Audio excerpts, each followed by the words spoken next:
Welcome to another episode of the Draftnerds Podcast. I'm your host, Matt, back here with my guy, my wingman, Coach. You already know what we're coming to do. You know what we come to do? We come in here to break down some film. We come in here to talk ball and get you ready for the 2025 NFL Draft and more. All right? So, where you can check us out, we live streaming right now on Twitter. We on YouTube. We streaming on Spotify for all our audio listeners. And then we also on playback as well. So there's no excuse for you not to be able to link in with us because we everywhere. All right. For those on playback, give us a second. We're getting ready to pull up the stream. Still working on that. And but yeah, man, we are excited to be here and talk to you guys, man. Coach, how you feeling? I'm good, man. Any day above ground is always good for me. It makes it even sweeter that we can get on here and talk some ball, particularly the NFL draft. So, absolutely, man. Absolutely, Coach. I love it, man. I'm just excited about being able to, like you said, have this conversation and talk about ball. You know.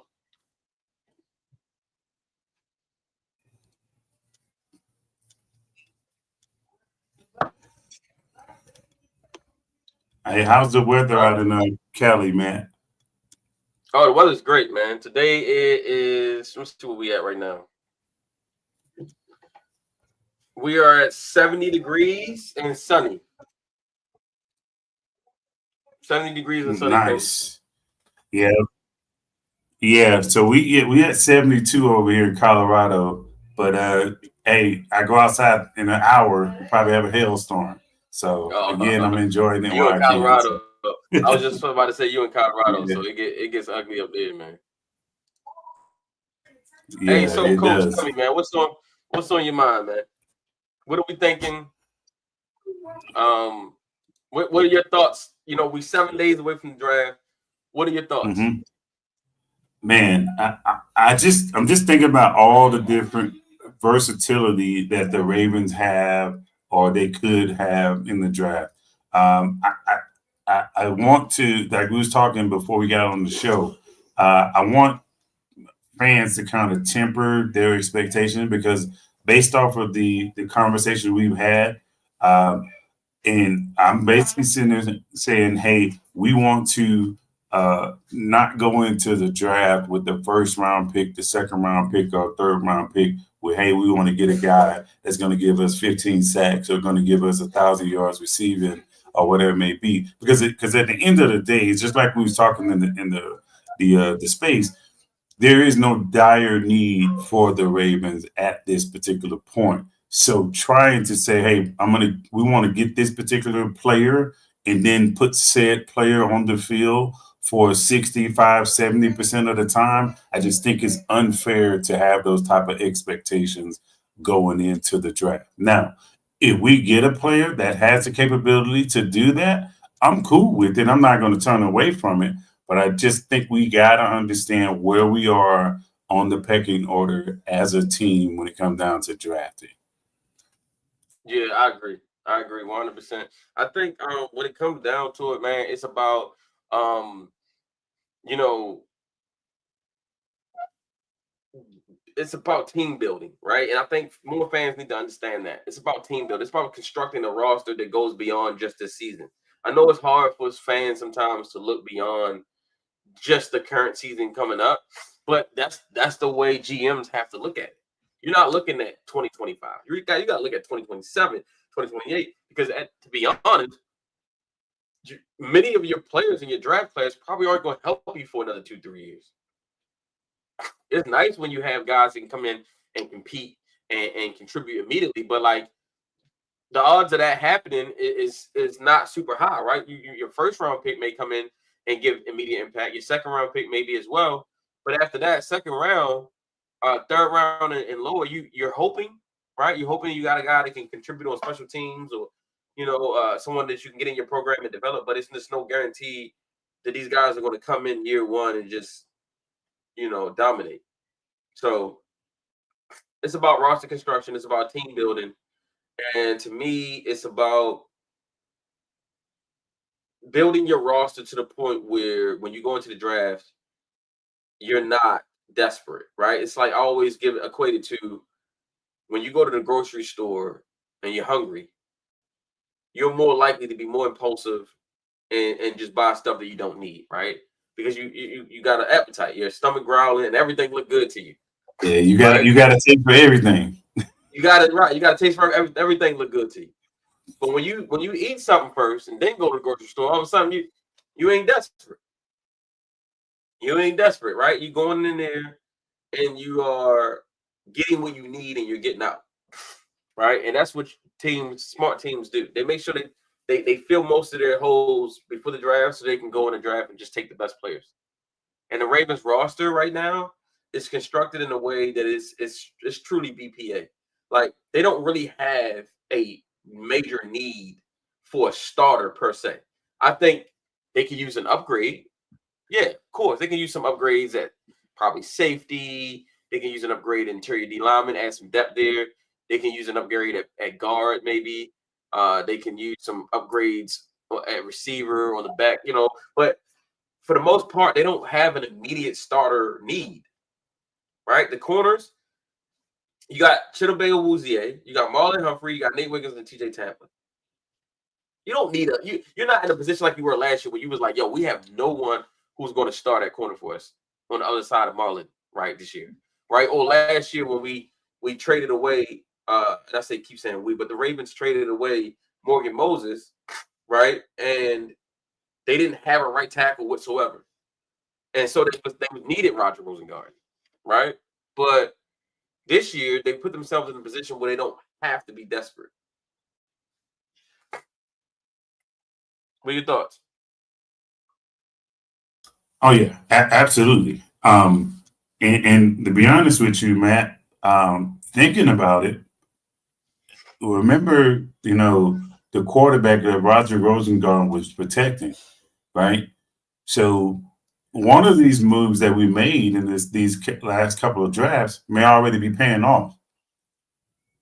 So a player like Rosengarten, hey, how easy would it be to say, okay, look, if we don't get a guy that's probably better than him, how easy would it be to say, okay, look, all right, I need you to go to the other side of the line and play that. And then now we can say, okay, look, we need to find a right tackle. Because again, the guy's sound in his preparation, he's sound in his technique and whatnot.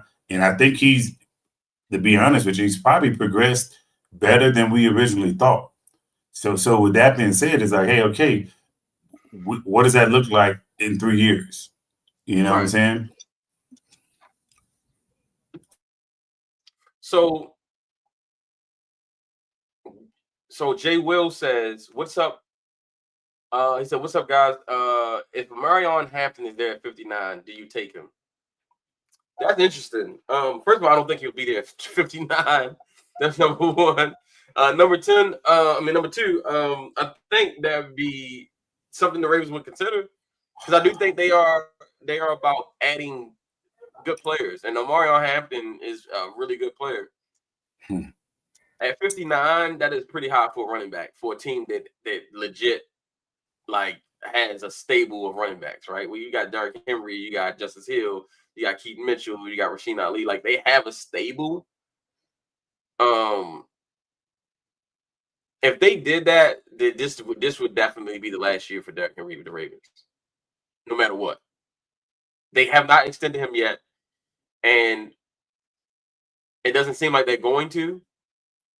And if they did that, they wouldn't extend him. They would just let him play this year out, and then they move on to a younger back. But I don't think that's gonna happen. That's a little crazy, but I don't think that's gonna happen. But so let's jump into this draft talk. There's been some conversations towards the top about Cam Ward's now going number one. We know that. Travis Hunter seems to be in line to go number two. Abdul Carter's tweeting out, tweets about Lawrence Taylor, the Giants, and it looks like he's going number three. The draft really starts 4 and below, in my opinion. There are talks after I put out there, hey, if the Giants draft Carter, they're gonna shop Thibodeau. And then I asked Ravens like, hey, would you do pick 27 for 34 and Thibodeau? A couple of days later, there's a tweet coming out from Giants country that the Ravens could be a favorite to be a landing spot for Thibodeau when the Giants decide to trade him, which I think they will because they have not picked up his 5th-year option and they have until May 1st to do so. I think they look to trade him first before that deadline comes. I think it's the reason why they haven't picked it up. It's because I think they know they may be moving on from it. What's your thoughts? Yeah. Look, I love this idea. For me, this would be a match made in heaven when it comes down to what we were looking for late in the season. Because again, some of our pass rush at times just the naked eye of the fans doesn't look like it's influenced the play as much, right? Whereas with this guy, you got to prepare for it, right? If that makes sense to you, to where, hey, okay, look now, as great as Calvin Noah has been an addition to us, do we really go week in and week out and say, hey, look, I got a double team 35, was he 35? I got a double team a 35-year-old pass rusher. You know what I'm saying? Whereas you get that young jolt, a guy that actually has pass rush moves.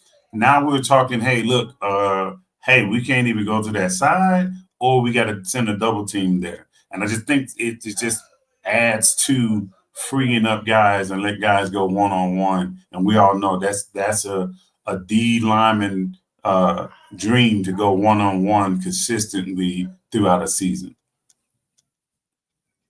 Right. Absolutely. 1 second. I'll pull the simulator up real quick. All right. So yeah, absolutely. I mean, I like the move for the Giants. I mean, Carter is an upgrade. He is.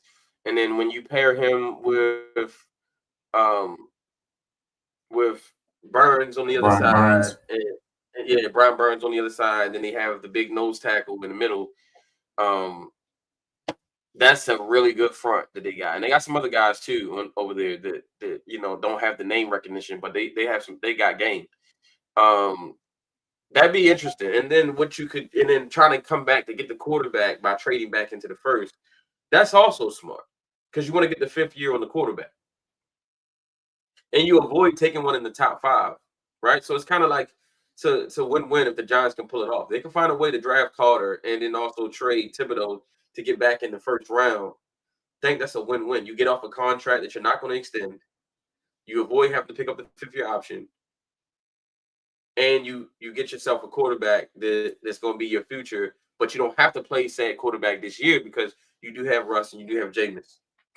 That's perfect. Oh yeah, absolutely. That'd be perfect. I would love it. I would love it for both teams. This is one of the times you like, hey, who won the trade? You wouldn't be able to tell right off rip. So.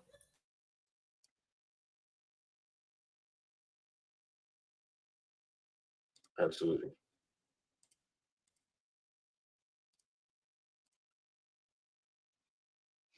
All right, 1 second.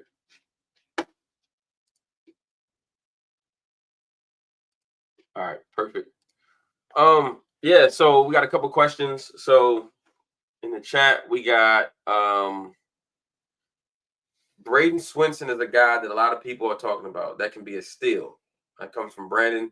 And then Jay Will says, is Mason Graham really that much better than every other D tackle? I'll let you take that question, Coach. You said Brady Swinson? No. Mason Graham. Oh, Mason Graham? Okay. Yeah. I think we gotta tread lightly saying better than because like scheming is gonna matter, right? The position you're gonna ask him, where you're gonna put him to, and who you're gonna put him next to is gonna matter as well. Because like, okay, if I go if I have a nose tackle that does not command a double team, right then and there, where do you think the other guy's going to go if I'm next to him? They're going to come double team me, obviously. So what that would do then is if I'm not good at handling combo blocks by a guard and a center, now that may spell doom for me for the first part of the season, maybe the whole season. So Right. with that being said, I wouldn't particularly say better than. I think skill sets matter, but then the situation matters as well because like block shedding is totally different in the NFL because again, just because you shed one guy initially does not mean that somebody else is not climbing to you or pulling to you. So that's the thing you got to sit here and say, okay, look, how much gap discipline do this particular player has? And then, oh yeah, by the way, when the play is running away from me, am I going to go and chase it down? Because if you just stand there in the gap, then you know, just like I know, one step too late is that's a 50-yard touchdown, or that's a quarterback scramble going up the sideline. So again, at the end of the day, I don't like to say certain players are just definitively better because we all know that we see some third round picks outperform first round picks. So at the end of the day, I would say this: let's see what scheme he goes to and see how they can highlight what he does naturally good. So I will say this. To answer the question, I think Mason Graham is really good interior D tackle. I really do. Do I think he's that much better than the rest of the field? No. I think the gap between him, Walter Nolan, and Derek Harmon is a lot closer than people are giving it credit for. You know, the media, mainstream media, I would say, they have to give you a champion, right? And what I mean by that is they have to give you a guy who is like, this is the guy, right? This is the unequivocal, no argument. This is the guy. They got to build up. They got to build the class up, right? They don't want to sell you a class that's underwhelming because they know it decreases the product value when it comes to you watching the draft, right? If you sell it as an underwhelming class, a lot of people aren't going to be interested. Reviews and things like that go down. So they want to tell you in the top half of the draft to make you believe that these guys are so much better than all the guys below. Mason Graham is a very good interior defensive lineman. Very good. 1 second. So you say you couldn't hear. Mason Graham is a very good defensive lineman. But in my opinion, Mason Graham isn't worlds better than Walter Nolan or Derek Harmon. So it's my opinion. He's a disruptor inside, really good player.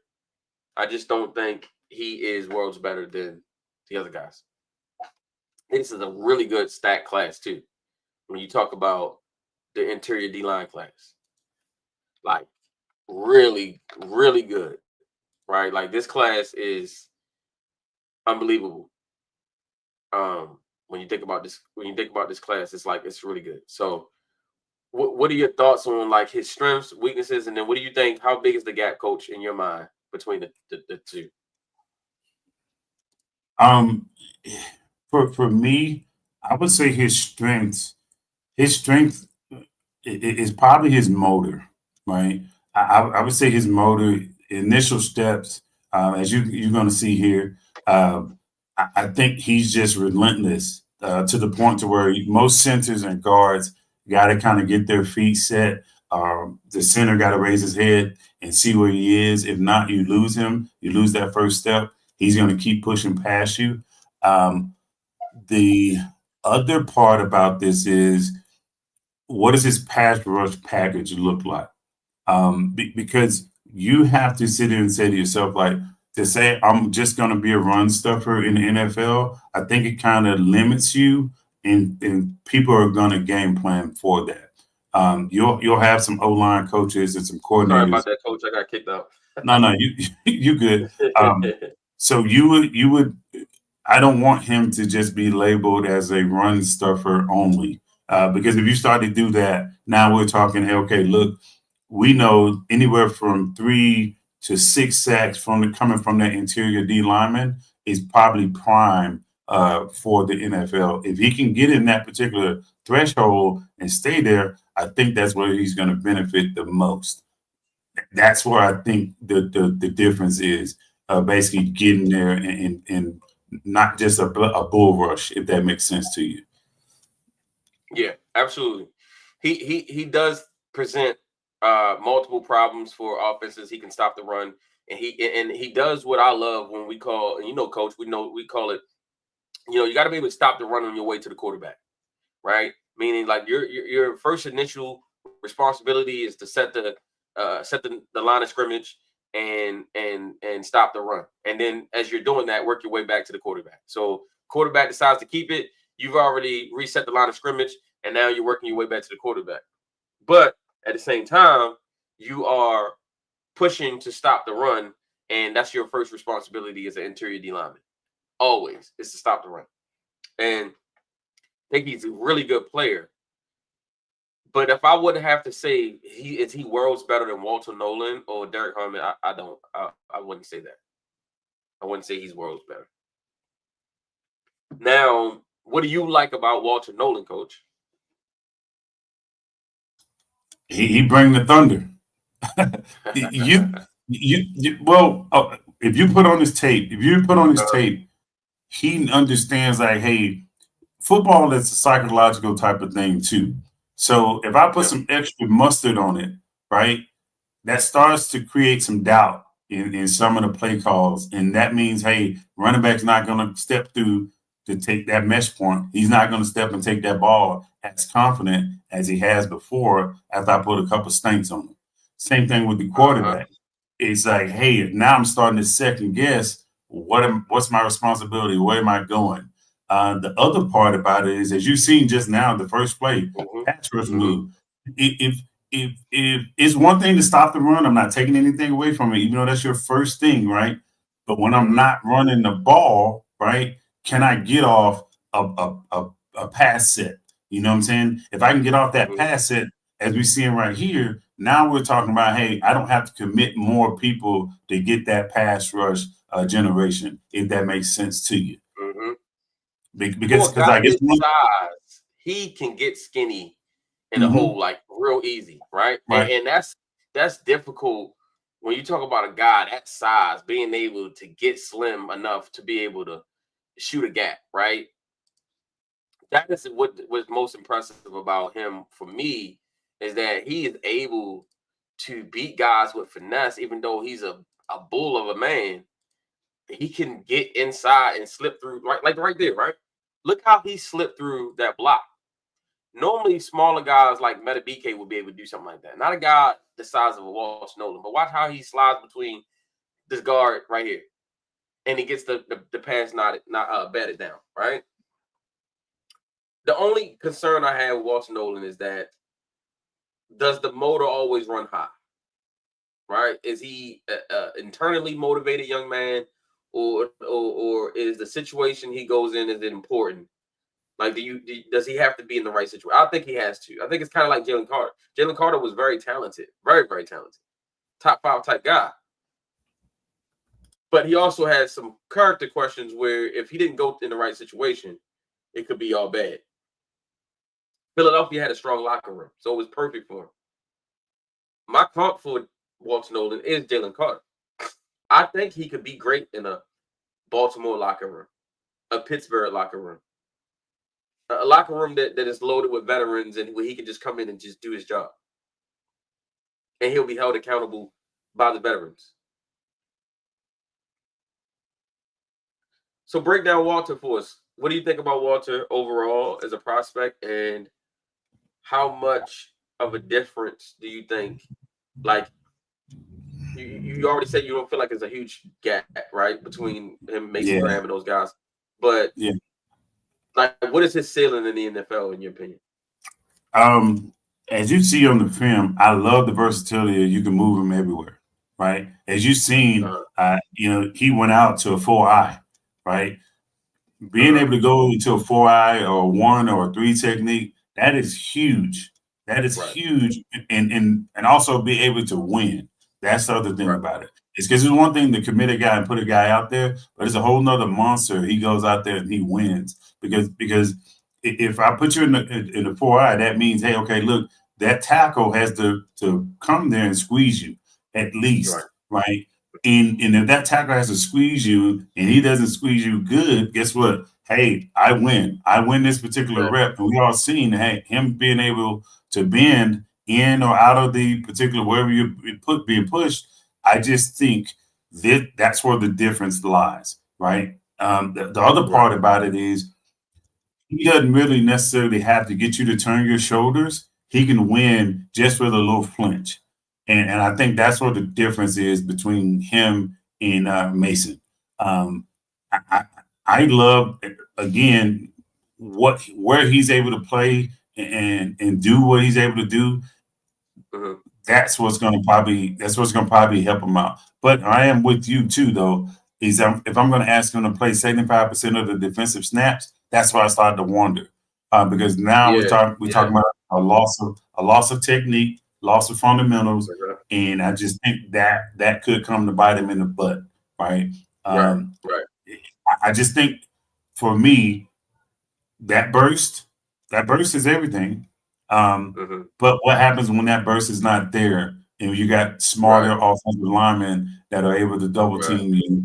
Does he lose? Or offensive coordinators that's gonna get you in a 2-minute drill situation and they're gonna come from the line of scrimmage and allow you to go to the huddle and catch a breath, and now you struggle, right? But here's the thing.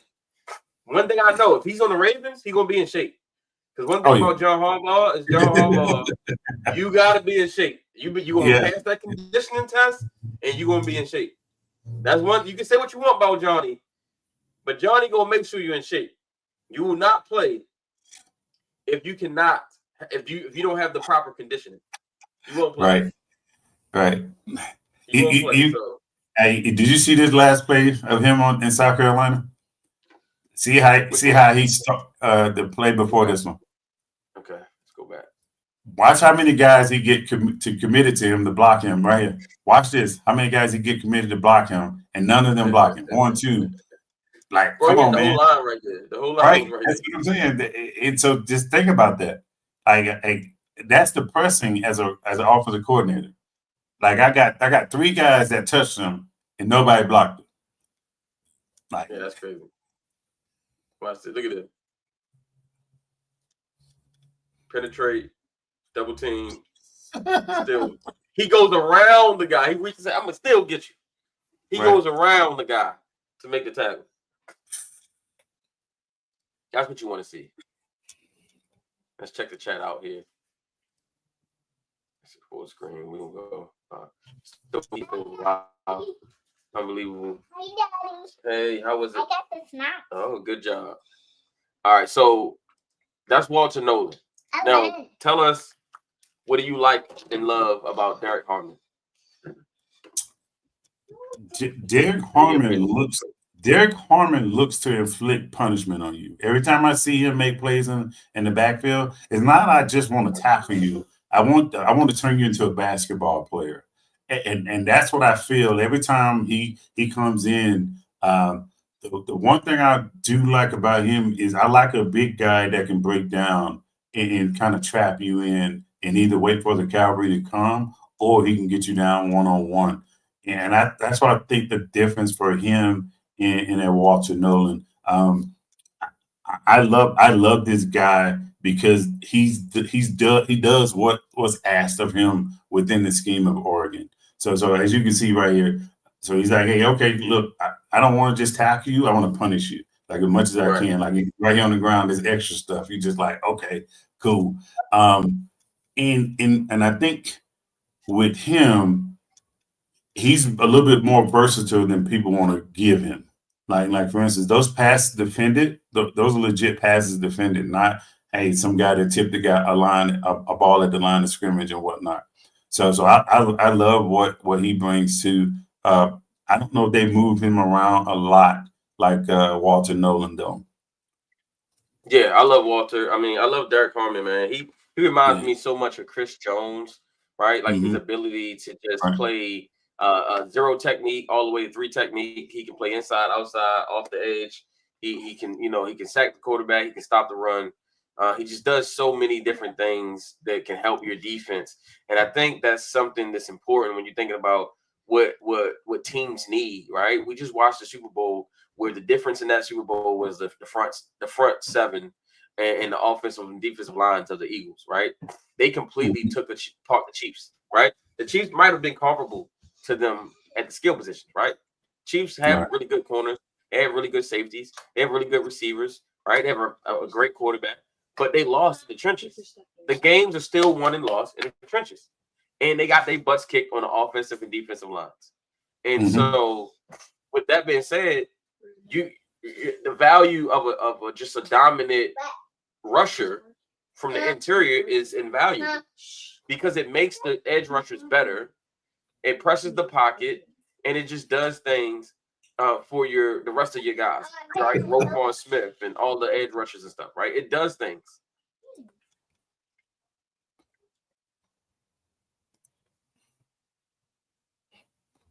Yeah, I don't think you didn't see it what he did to the Illinois player when he got him on the ground. He kind of dog walked him. He's like, "Yep, you don't ever want to do this again."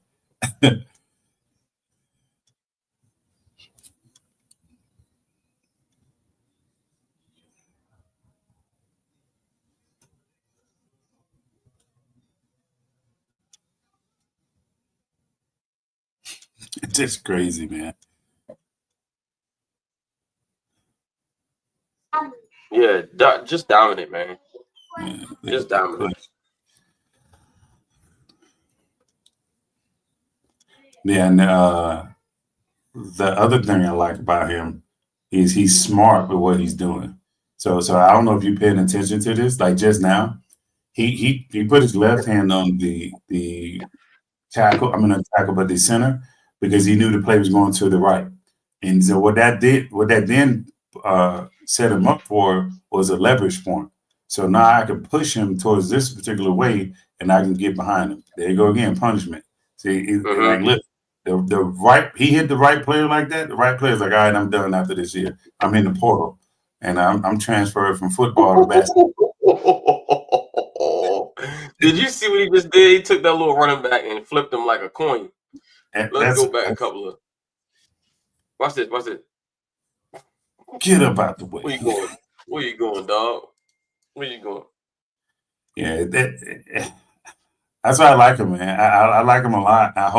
Hopefully we can get 2 of these guys that we're talking about. If we can get 2 of these guys, that'd be great. That would be great. All right, so let's run through a couple scenarios first. I want to, since we're on the D line, let's stay on that, right? Let's stay on the D line. And what I want to do is, I want to do what we talked about earlier in spaces, when we're in spaces, right? We talked about the draft and if we went D line with the first 2 picks and what that would look like. Let's do that first, and then I want to get into this Luther Burden thing because Luther Burden is starting to get some hype, and he's in well deserved. Like he should have been getting hype, right? But he hasn't been getting the hype because people they're just stupid. They for some reason we get to this point of the year, bro, and they become brain dead. Like the kid had 1,200 yards in 2023. He didn't have a lot of yards and a great season last year because his quarterback was awful. Excuse me. Last night I was up. I'm talking to the wee hours. I think I might have been up to 2 a.m. watching film on Luther Burden. Just watching so much. You would have thought I was preparing to draft him. Like I'm EDC and I need to do some extra homework on Luther Burden because I'm thinking about taking him. Because I was up burning the midnight oil watching so many games of him. And I'm watching games. Because I've seen the all 22. I've seen the highlights. I wanted to watch the games. The dude has the ability to be a number 1 legit top 5 receiver in the NFL. He has unbelievable contact balance. He has unbelievable ability to make people miss. His route running is A+, and he can stretch the field vertically. He has no issues catching the football, shows confidence in his hands. Now, explain to me how this guy has now fallen behind Matthew Golden and Emeka Buka and Ted McMillan, when just a year ago, if he'd have came out, he would have been right up there in that top 10 with Malik Neighbors and Marvin Harrison Jr. How? How, Coach? I'll tell you, man. We got to understand too. People fall in love with schools more than players when it comes down to uh, drafting rankings and whatnot. For instance, if you come from one of the bigger schools or the more successful schools, Alabama, Ohio State, Michigan, people like to give you the benefit of the doubt, especially if those teams Right. have made a deep run into the playoffs or probably won a championship in recent years. It's kind of like they say, hey, look, that's a solid pick right there. Even though there are players that are probably better, have better skill sets, and have more production than you. You kind of get the benefit of the doubt, and that's what leads to the overlooking of other players. Because he's not the only one. He's not the only receiver that's being overlooked. There's a few other ones that we talked about, and I just think that's what's kind of went on right now. And when it comes down to Missouri football, because they got some other receivers that's behind him that's going to probably get the same type of treatment if their quarterback play is not as good or they're not as successful when it comes down to making the playoffs or winning the SEC championship or something like that. Because I just think every receiver is not graded on the same exact scale. Because like we'll look at a receiver with 800 yards and depending on what team he's on, we'll say, hey, that particular receiver is a dog. Whereas we look at the guy in the same conference, 2 schools over, against the same type of competition, clearly got better numbers, better production, and we'll discredit that kid. It happens all the time. And I think that is because not so much a draft fatigue, but I think it's a bias. Hey, look, I got a bias towards Ohio State wide receivers versus Tennessee wide receivers, and then it's also about what have you done for me lately too. Because think about the kids that came out of Missouri. Which one has been super productive in the NFL? You know what I'm saying? Receiver So wise, it don't even have to be a receiver, just draft prospects as a whole for Missouri. that's true.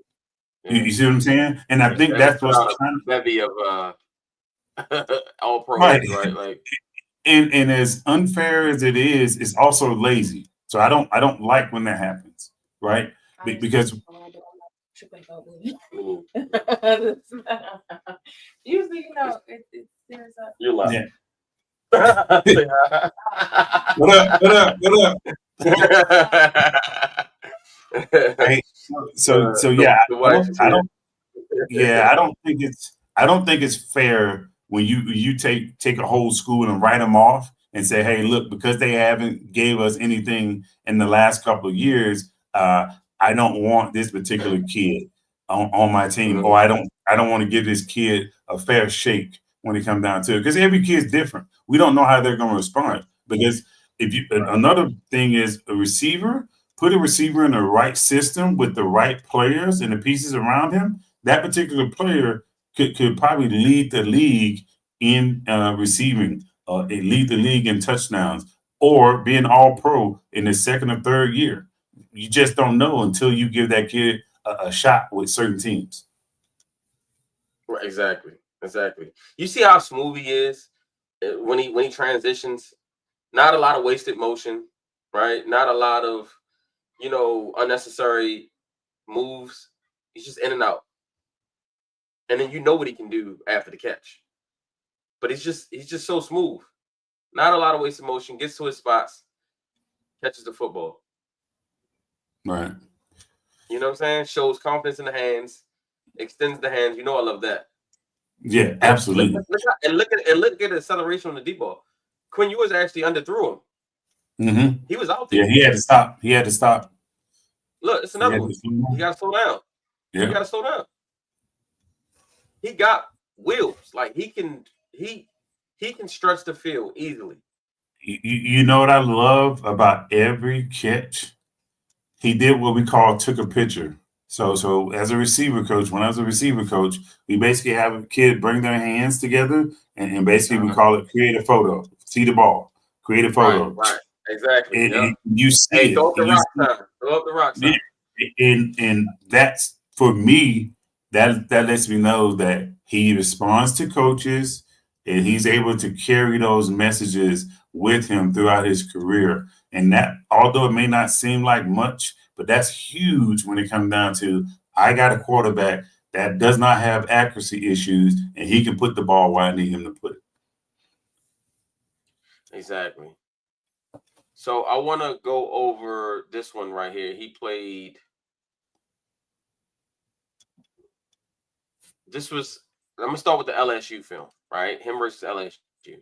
Now, quarterback, you're going to see as you guys watch this film how miserable the quarterback play were. And you're going to now have some context as to why he didn't have the numbers that he had the year before. You're going to see that.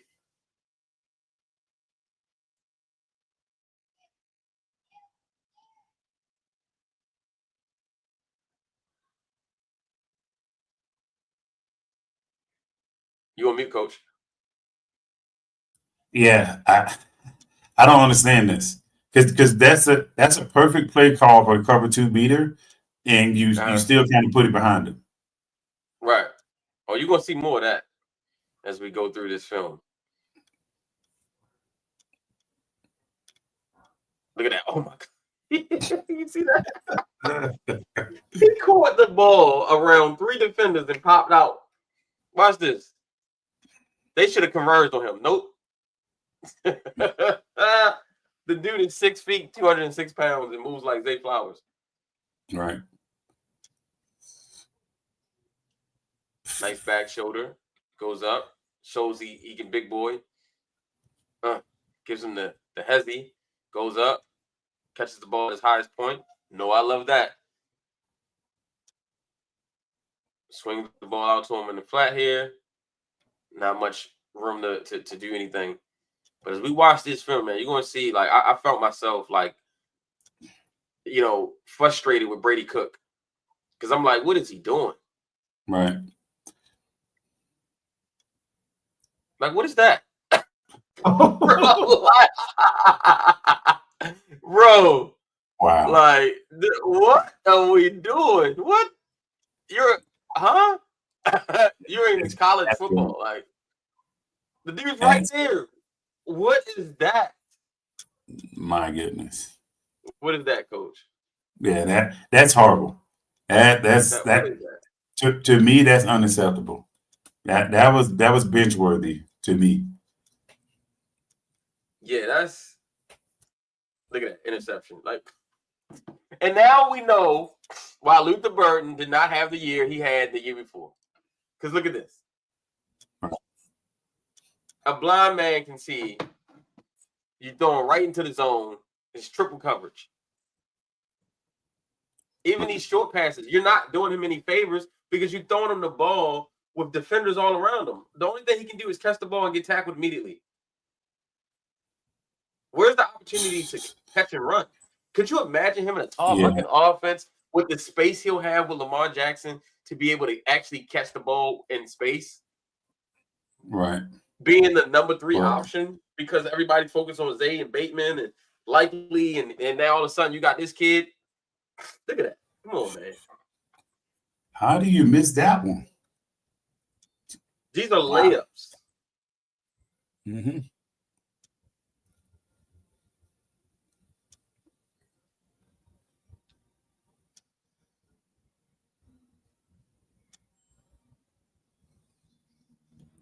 Just awful quarterback play, bro. Like, this is just one game. There's more to this. There's more of this where this came from. What was you think? What was he gonna do? Like, that was the decision. That was a predetermined play that he did no matter what. Because look what he can do when he actually has space. Man, just look at the lack of effort by everybody else. Dude got the ball. He out there playing 1-on-5. LSU got 5 dudes around the ball. Ain't nobody else in the picture. Nobody getting downfield to help the man out. Another interception, pick 6. Wow. And I don't know if you were paying attention how big they were up in this game. I don't know if you were paying attention. They was winning by a lot. Right. They was winning by a lot. It's crazy. It's 52 reasons saying, yeah, that's bad. Like that's awful, bro. And then that last pick 6, if he throws it over the coverage and make it an over the shoulder catch, he's probably going for a touchdown. Bro, oh my gosh. That little screen pass where he just threw it over his head, I was just like, what is this? Here's another one. And again, for those who was wondering, well, I don't like him because he didn't have a good year this year. Watch the film. Look how bad the quarterback play was. Look at that. When they actually throw it to him in the way they should, back shoulder, go get it.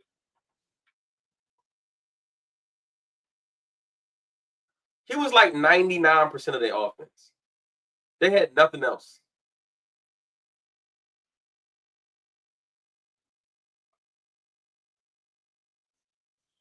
Give him the ball and let him dance. Let him dance. You know what I'm saying? Like when you give him the ball in space and allow him to make things out of something, he's going to make something. Look at that. Come on, man. That's a layup in the NFL. Getting him killed on the sideline, like back shoulder. Look at this. Now watch this up the top of the stem. I said, late hands. I love the late hands. Look at this. Come on, bro. You got to lead them. This is what I'm saying, right? We want to bag on the kid, but we don't look for context. And the context is all there. It's everywhere, right? Context is everywhere. But we don't want to look for context. We just kind of want to go with our opinions based on highlights. But it's just like, but what about understanding why? Because there's always a reason for why something happens, right? It's not as simple as he just sucked, right? And he did not suck this year. He still had over 600 yards and still had 6 touchdowns. But he didn't have the 1,200 yards that he had the year before because the quarterback play was god-awful. They didn't have a lot of talent on offense in general. Yeah, and their running back room was running back by committee too. I think one guy had like 160 carries, the other guy had like 140 or 120, but the guy with the lesser carries had more touchdowns than him. So I think that's the other thing too, is like, all right, we're not really committed to a certain back. And I think that kind of like hurt them as well when it comes down to, okay, look, I got a guy that you got a game plan for. I just think that'll be different. Yeah. Touchdown. See, you know what I'm saying? When you give him the ball in space or opportunities that where he's not getting killed immediately as soon as his hand touches the ball, the dude is as dangerous as any player in the country. Brady Cook did not do him any favors this year. Which is why Brady Cook probably won't be drafted. And what is this play? They got 2 receivers out on the route. Yeah. So yeah, go back to it. I think he ran a jet wheel. Yeah, looks like they had 2 receivers out on the route. Yeah, let's see. Let's see what they did. I think they got a illegal man downfield too, right? Oh yeah.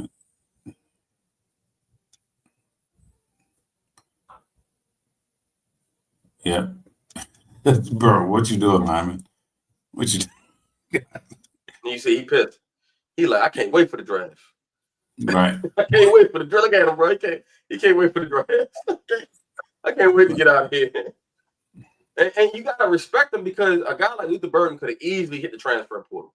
Oh yeah. Easily. You know how much money he would have made in NIL? Oh yeah. Yeah, I can tell you right now, there's a couple of teams that would have jumped on him like immediately. So him staying at Missouri was something to be that should be respected and honored because he could have easily hit the portal and been gone. Look at him, bro. I should have took that NIL bag, bro. It's like, man, I had 2.5 million waiting on me, and I'm tripping. Waiting on. Right. I'm over here in Missouri dying. He tough too. Like he'll Right. stick his nose up in there, he'll run the foot. Like there's a lot to like about him. He's a bona fide first round pick, in my opinion. And the fact that people aren't even talking about that is crazy to me. Come on, Cook, just go down. What are you doing? Get the first and go down. He said he was running around saying, I'm Lamar. And he had Luther open too. Mm-hmm.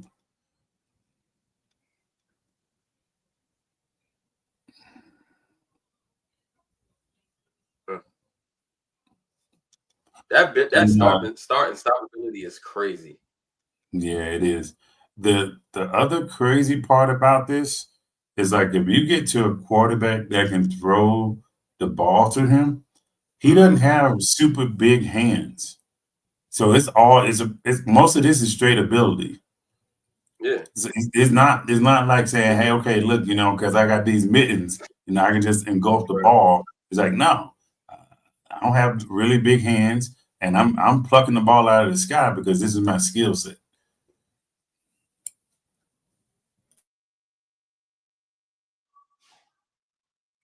Look at this. He takes a shot, holds on to the football.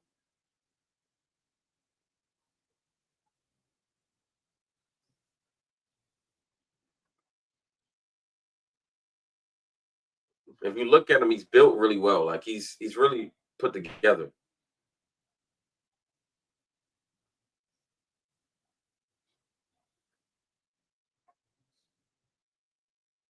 It's a good shot on the ribs. Yeah, and it looked like he didn't even flinch either. He's just like, okay, thank Right. you. Can I have another? Mm-hmm. Look at this. No bobble or nothing, man. Like No, just straight snatch. Let me get that. Yeah, just straight snatch. This is the crazy play right here where I was like, what are they doing? Like, just throw him a slant, bro. No one's over there. Just throw him a slant. What are we doing? The play calling was wow as well. Like, yeah, but then it's like that's where the on field general comes into play.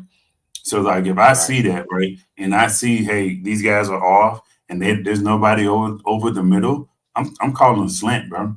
Hey, alert. Whatever our slant call is, man, let me get that. I don't get it. Like that. That's what I'm saying. And the other thing about that, even, that's routine down on the goal line. Routine on the goal line, look for a slant. Spread them out wide, as wide as you can. Slant. Spread them out. Exactly. Spread them out. And then we go on quick slant. We're going quick slant. We're going to spread them all the way out to they as thin as possible. And we're going to throw something real quick. 41-10, A&M victory, 30-0 lead right after. You see this one.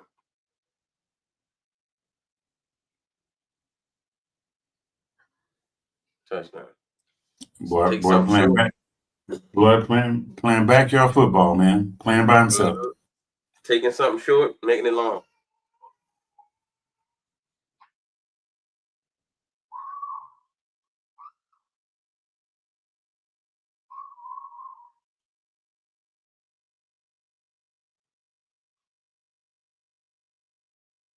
I like that he didn't try no extra move. He just hit that corner and was like, all right, I'm gone.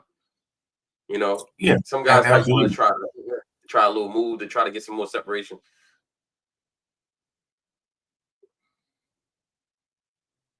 And he hard to bring down. Look at that. Like he don't bring down easy.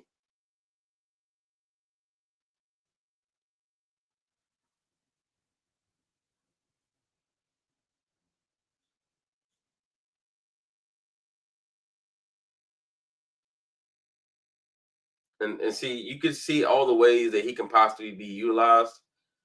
Monken would love him. Oh my gosh, Monken would love him.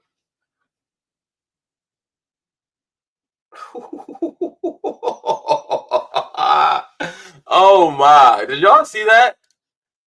He made two guys just look absolutely silly on this play. Oh my!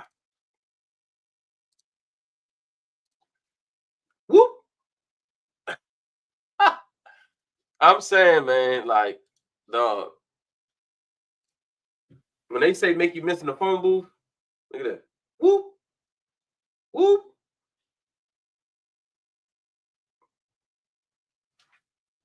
Yeah. I think people sleep on Mr. Burden, man. Yeah. The thing that I like about him is I'm glad we're watching this film because how many times we've seen the handoff with Zay and Zay was just kind of like, all right, I don't know what to do with the ball in my hand here. Yeah, or he's running backwards and all that. You know what I'm saying? Right.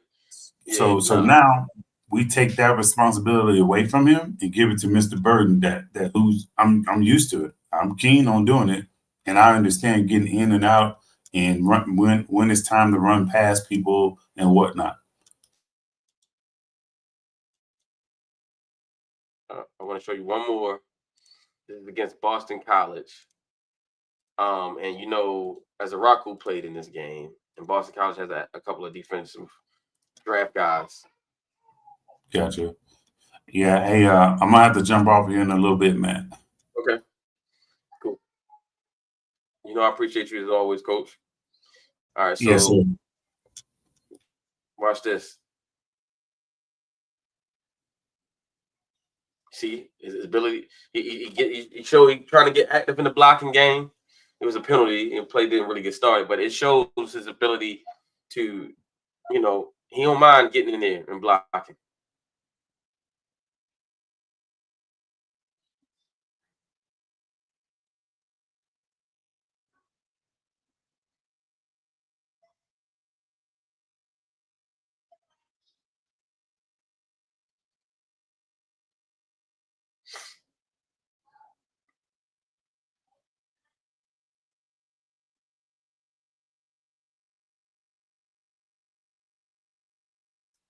Concentration in traffic.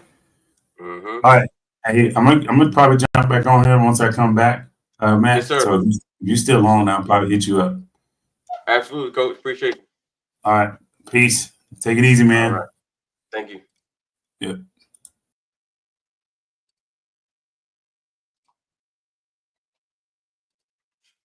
So I want y'all to see, man, like how he very subtle in his movements, ability to stop and start, make people miss, run through traffic. Just tough, man. Look at this. There's no way he should have scored on this play. Makes him miss. Now get through the traffic. That's what you want to see from you. If you're talking about a first round wide receiver, that's what you want to see. Catch the football.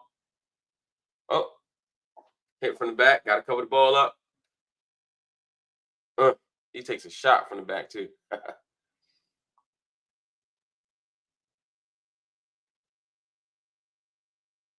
Here he is in the slot. Blocking on the edge. Like to see him hold that block a little longer. A little dump off. Oh my. You know, it's you see a lot of this on his film, on his tape, where little stuff where you don't expect him, like how, you know, he's supposed to be tackled right here. But he gets through a lot of the trash easily like that.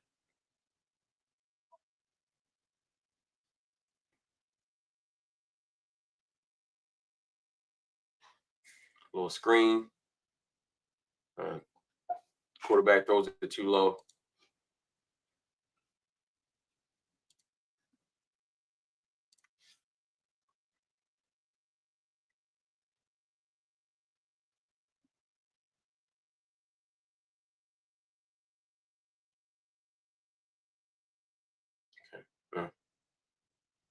Look at that. Making something out of nothing. Gets the first down after all of that. It was a terrible throw. quarterback shouldn't have thrown that pass. I mean, you see the play is pretty much dead. You throw the ball behind the line of scrimmage. But because of the ability of the receiver, he's able to make something out of that play. That's what you want to see. I think his one of his guys got a blindside block penalty on this.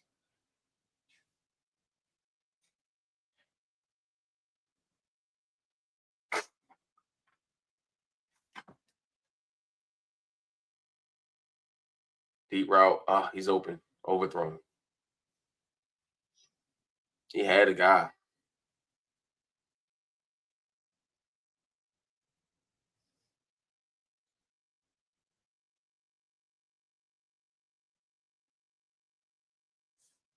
Goes up, highest point. Stuff you like to see.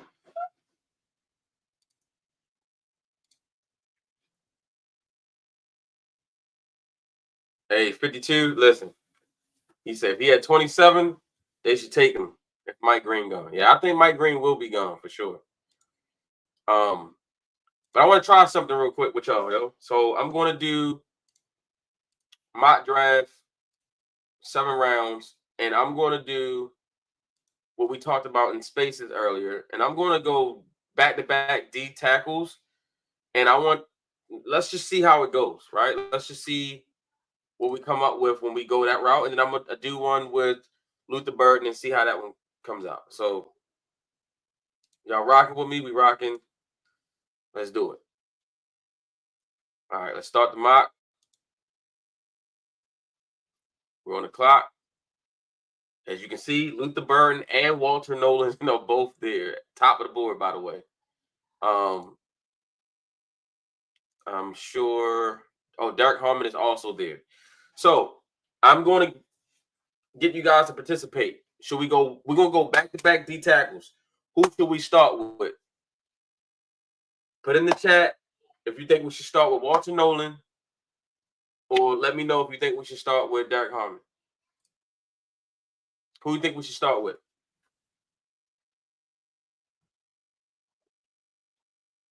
Walter Nolan, or give me a Walter for Walter Nolan. Give me a Harmon for Derek Harmon. Who do you think we should start with?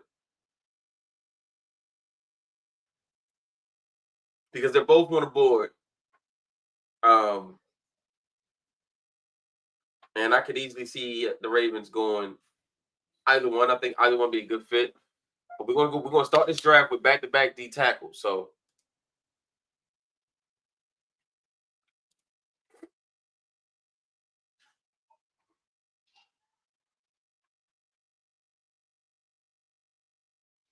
put in the comments if you guys think we should go with Walter or we should go with Derek.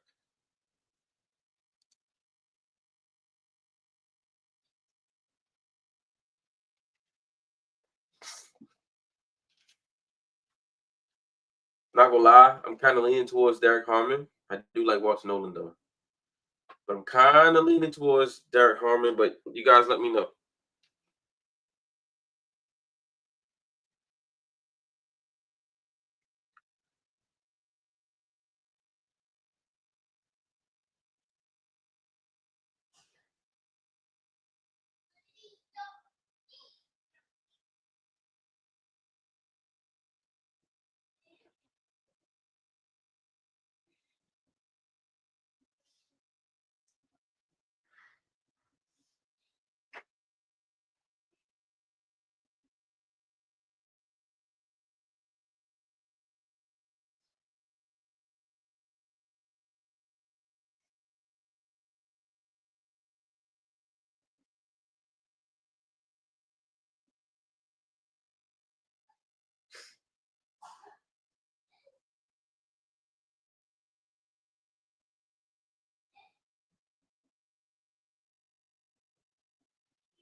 All right, so I'm going to go We're gonna go with Derek Harmon here. See what we come out with. All right, Omar Norman Lott still there for us to go double dipping here. It looks like Tyleek Williams did get picked. That's who I was hoping to get. But it looks like he went 42 to the Jets. So we're gonna go. Let's go with Lott for our second pick. We can go West maybe. You know what? Let's go West instead. I do like Lott, but let's see.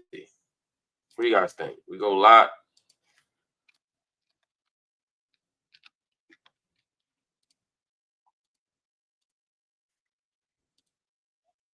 We can go Lott. I like Lott. I think him and Derek is kind of a lot. That they're too much the same. I'm gonna go with. Let's go with CJ West. Well, the value. Let's see. We want to go back-to-back D tackles. So let's go Lott. Forget it. Let's just go Lott. We're gonna go Lott and Derek Harmon. All right, so we got our 2 D tackles, just like we talked about in spaces, and then just like we talked about in spaces, Makuba's here for us in the 3rd round. So we can go Makuba here. Boom.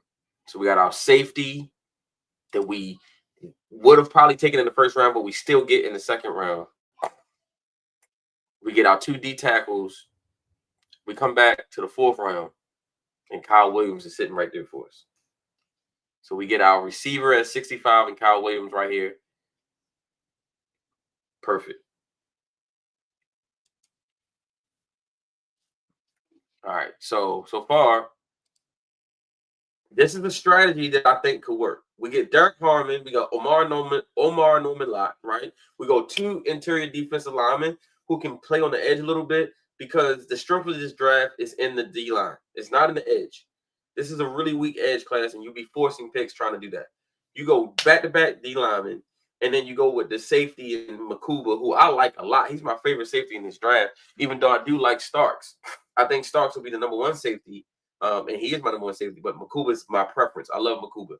Then you go Kyle Williams in the 4th, and you got another 4th-round pick. So now we can come back here, and we can look at the corners. We can look at the edge, see what's left in edge.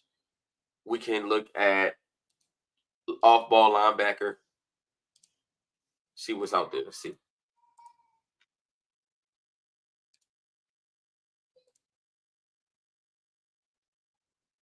We got Danny Stutzman. I like, but I think we can wait on him. Corners, we got Noel Williams. I do like from Cal. I do like Longer Beam from Rutgers. Longer Beam definitely comes across like a Ravens type of corner. Just feisty, tough guy.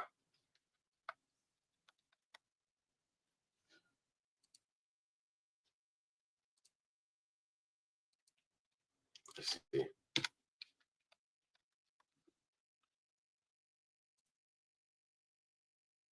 Let's see what the chat's saying so far about our choices.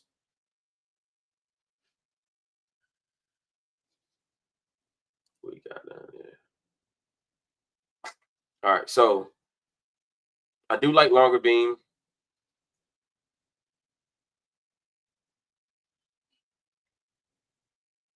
Think he'd be a guy that can come and compete.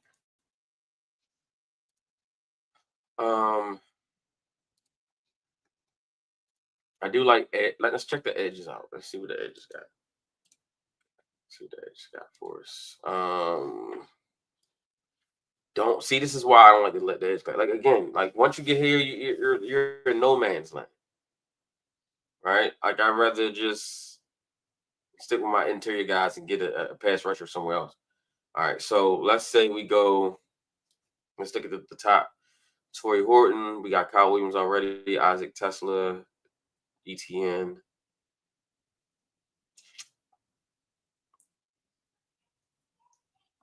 Let's go offensive line. We haven't gotten the offensive line yet. Let's see if we can get a tackle or guard here. See what the interior guard is looking like. We got Luke Kendra from Cincinnati. He's nice. I like Kobe. You can't go wrong with the Iowa guy. You got Frazier, Fairchild. Some interesting options at guard, whom I do like. And then offensive tackle, we got Chase Lunt, who I like. Logan Brown is a good player. Emory Jones is a good player. Jack Nelson, Holland Pierce. So we got a lot of options, at tackle. So let's say I think Chase Lunt can play inside as well as outside. It gives you that versatility. Right now we don't have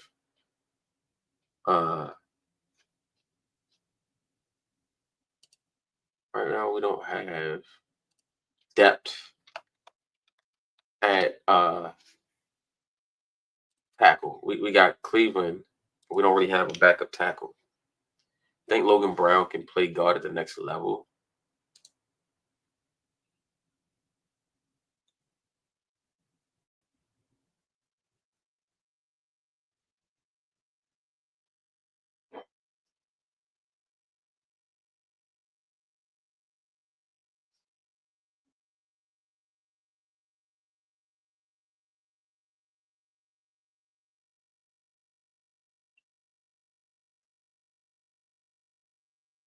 I like Brown. Brown's interesting.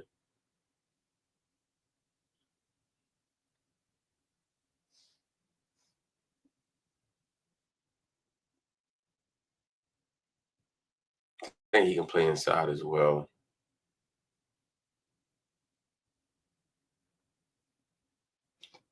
Let's go with Logan Brown, the tackle from Kansas. We may even double dip at that offensive line spot. We go with Brown, who I think can play some guard.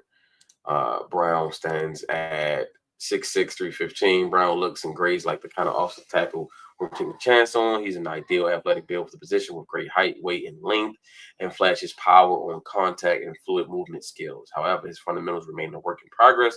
He plays too high, lunges into blocks, and can misread run fits. Still, those issues appear coachable, making him a developmental tackle upside. All right. Now, let's look at some of these guards. Let's go. We got Dylan Fairchild. We got Connor Colby. Let's check out Connor Colby. Colby is a rugged zone blocking guard who twice earned all Big Ten selections, including the first team selection in 2024. Listed at 6'6" and 310 pounds, Colby has an ideal build and mean streak that presents itself well in the run game. He turned in his best season in 24 as a run blocker under Tim Lester, who shifted the Hawkeyes offense to more of an outside zone-based scheme. Colby's flaws lie in his consistent struggles in pass protection, regardless of position. He likely is a depth piece in an outside zone offense because his pass blocking needs major development before he can be considered a starting caliber guard. All right. Then we go to Dylan Fairchild. Fairchild is a 2-year starter at left guard for Georgia, who posted nearly elite at 89.2 pass blocking grade across the past 2 seasons. While he isn't quite as powerful as his teammate Tate Ratledge, he is equally adept with his footwork and pass protection and is athletic enough to function as a puller or at the second level. Fairchild has reasonably high floor as a candidate to serve as an interior depth for a team in need of functional pass protectors. If he can get stronger over the next couple of years, he can develop into something more. I like the idea of going Fairchild here. I like the idea of looking at a corner. Let's see what corners are available. We still can get longer beam. So longer beam is ranked 150. Let's see what we got. Fairchild is 290 average. So we could come back and get Fairchild. Let's go get longer beam now. Let's see anything else out here. Let's get Zai Frazier's there. Huh. That's interesting. I think I'd rather have Zai Frazier than longer beam. Huh.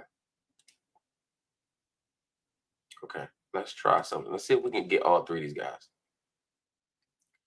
Well, let's see if we can get those 2 guys, and let's see if we can try to fit an edge rusher or off-ball linebacker in there. So let's go check out the off-ball linebackers, and let's see if we can get. We missed out on. Let's see. Looks like we missed out on Barrett Carter. We missed out on a couple of guys, but no worries. Oh, Jacob Parrish went. Deion Walker. When did the linebacker from Oklahoma go? He might have went earlier. Might have went third round. Let's see.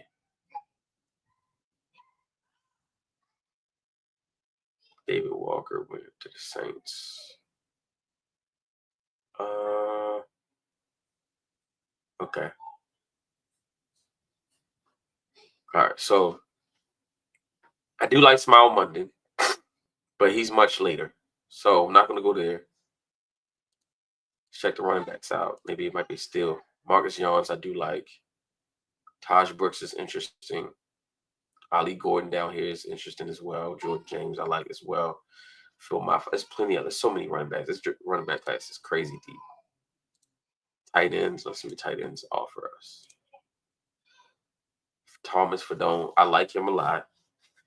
He'd be interesting at this spot, especially if we could move Andrews. But in this mock, we're not going to move Andrews. So let's assume Andrews is still on the team for now. So receivers, you still got Ty Felton. You still got. Oh no, you got mixed up. You got Ty Felton. You got guys I like. You got Wells, Jimmy Horn, Chisholm, Ricky White, Wester, Shepard. All right, so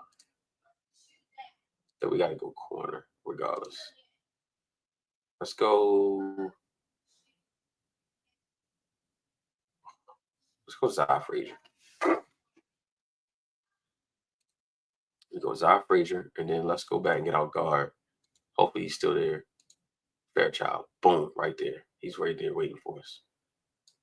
We got Dylan Fairchild. All right. So this is going perfect for us so far. Hopefully you guys are still watching. Yep, we got 83 people tuned in. Tell me, how do you feel about the mock so far? What would you give it? Right now, we got Derek Harmon, Omar Norman Lott, Andrew Makuba, Kyle Williams, Logan Brown, Zy Frazier, Dylan Fairchild. All right, so we got our corner. We got a tackle. We got a guard. Now we're in this mix where we got a bunch of 6th-round picks, and so now we can start double dipping at other positions. So let's see if the edge rush has something we can develop. I do like Johnny Walker, and I do like Ethan Down. So maybe we can go there. Let's see what tackle can give us. We never have enough offensive linemen. Jack Nelson and Holland Pierce are both there. So I think I like Jack Nelson a little bit better. I think he's a little bit more polished and refined. While I do think Holland Pierce kind of reminds me of a Raven type tackle.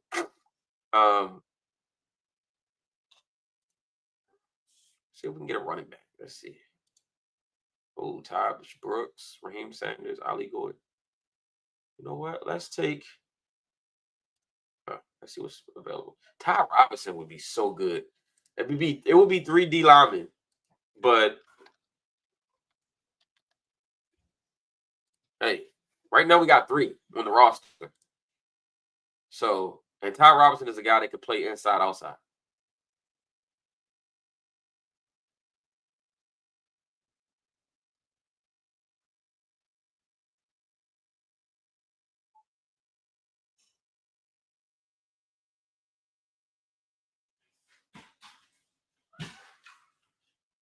Hey, man, what do y'all think? Let's just go D-line again. Why not? Let's just go D-line again. Ty Robinson is sticking out like a sore thumb. Let's just go D-line. His rank is 122, ADP 194, and we're sitting here at pick 203. So let's just go Ty Robinson. He could play on the edge for you. He could be a jumbo edge rusher. All right, then we can come back.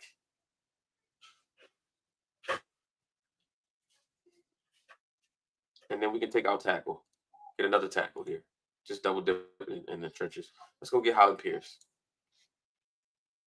Hey, this is a build the trenches draft right here. This is get bigger, nastier, more physical. Let's get back to being the Ravens. How about we do that? Let's get a running back now. Let's go get somebody that can run behind these young guys. We lost out on Ali Gordon. That's who I was thinking about coming back to get. Looks like Ali's gone. So Marcus Jones went. Longer Bean went to Cleveland. Taj Brooks went to Washington. Oh, Ali went to Denver. Oh, that's a great pick. I like Raheem Sanders is really good, but Jordan James reminds me so much of Marshawn Lynch. Love his running style. Love his toughness. Let's go get Jordan James. I'm loving this draft, by the way. All right. We got one more pick. Let's go get a kicker, shall we? Let's go get a kicker for the future. We didn't get our linebacker. Smile Monday is still there. Maybe we just get a kicker in free agency. What if we go undrafted and get a kicker? Ryan Fitzgerald is there, by the way. But I think a linebacker depth is more important. I think they can find a kicker. So they bought Smile Monday in for a visit. I like him a lot. Let's get Smile Monday. Go Dogs. All right, so let's grade the mock. Let's see what they think. They gave us a C because we took Derek Harmon over Walter Nolan for that pick. But we get an A+ for Norman Lott, an A+ for Andrew Makuba, an A for Kyle Williams, a C- for Logan Brown. We got an F for Zafrija. That's because they don't know ball. We got a C- for Dylan Fairchild, an A+ for Ty Robinson, a D+ for Holland Pierce, a C- for Jordan James, and a C+ for Smile Monday. We got a B+ overall. I like it. Tell me what you guys think. I'm going to post it.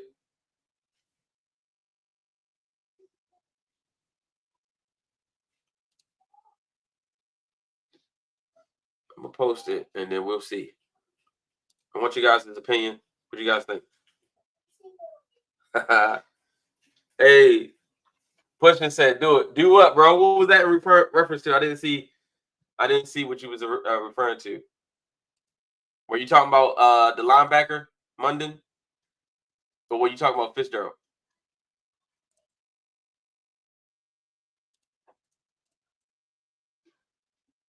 Let's see what Twitter thinks about this.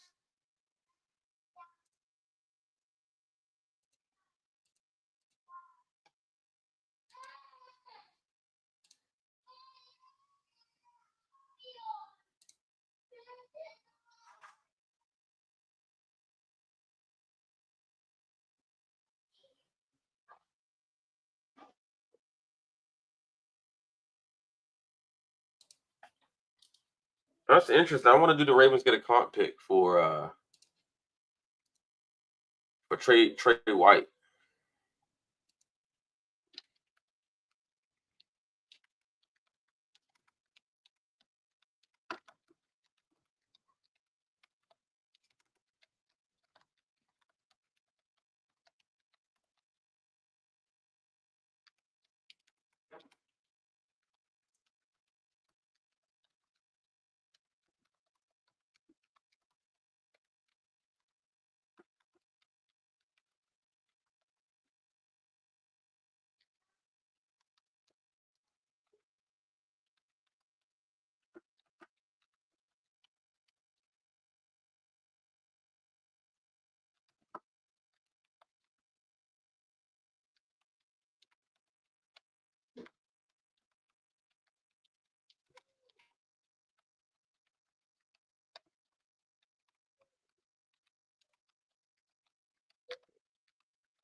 All right, so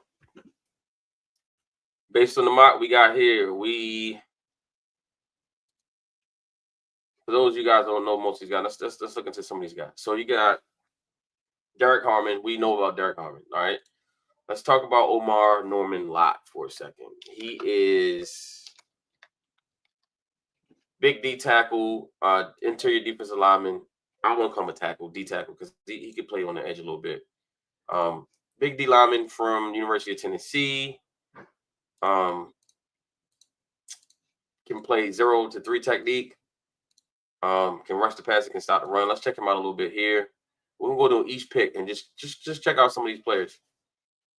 That's 55, Norman Lott, chasing down the quarterback. You can see shows a lot of strength, long arms, knocking back the guard, making the sack on the quarterback. Stuff you like to see.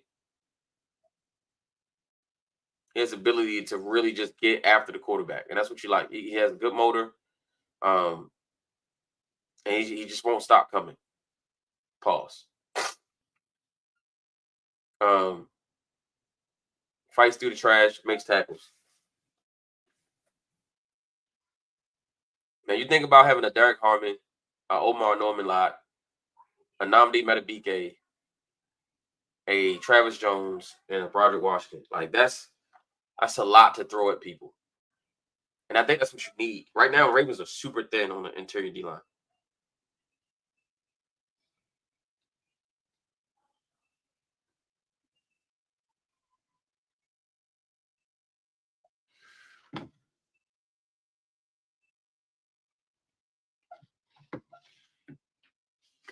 You gotta like the motor. The guy, absolutely rushes the passer.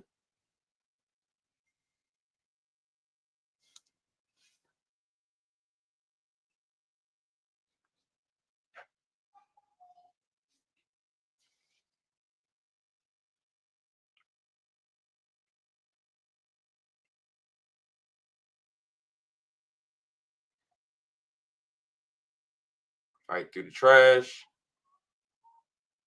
Right through. Stack, shed, make tackle.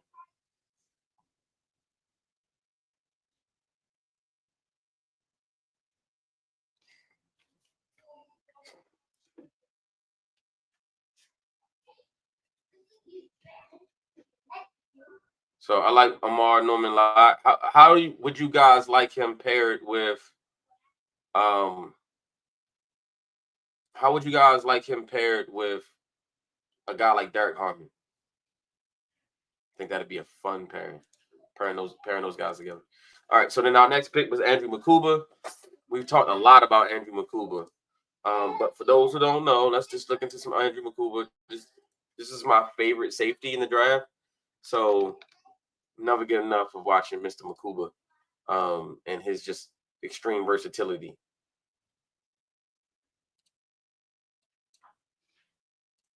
Check out Mukuba here.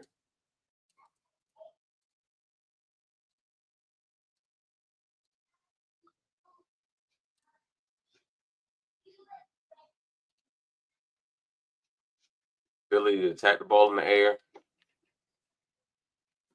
He has some of the most range of any safety in this draft, I think. Like, there's plays on film where he's on one side of the field and then he ends up all the way on the other side of the field making a play on the ball. His range. Physical hitter. He would give the Ravens so much versatility on the back end with him, Kyle. Look at that. Oh, my. Like, that's the play. I think this is the play I'm talking about where he starts on one side of the field and he ends up all the way on the other side of the field making a play on the ball. So look, watch where he lines up first, right here. He's on the left side of your screen. Ends up all the way on the other side, making an interception.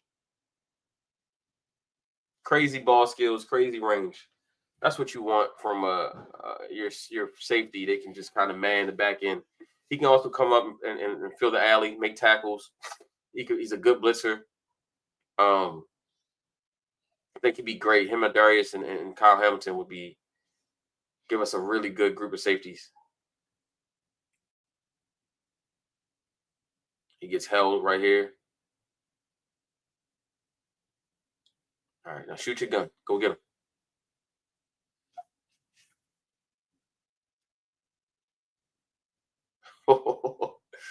And you see, he just has the knack for the ball, like his awareness to find the football is like elite.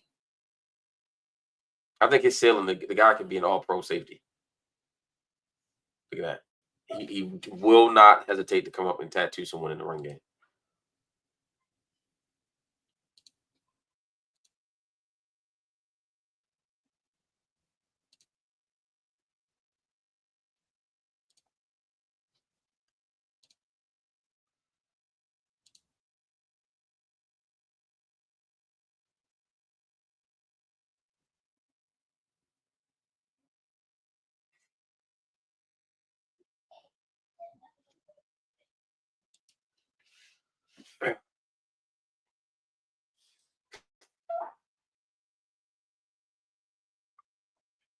He's just always around the football. And that's what you need. With Ray and Ed, man, the Ravens always had guys who were just always around the ball, always around the football. And sometimes it doesn't feel like we have that anymore. It doesn't feel like we have guys who are just ball magnets. Geno Stone had a lot of that in him. Just seemed like the ball always found him. But last year was a terrible year. It was a year where guys were lined up a lot of times in the wrong place, weren't right where they were supposed to be, wasn't finding the ball. This guy will go a long way in fixing that problem. Look at this play right here. Oh, the read and reaction. Now he sees it. Now go get him. Gotta love it. Gotta look. Run the alley. Get him on the ground.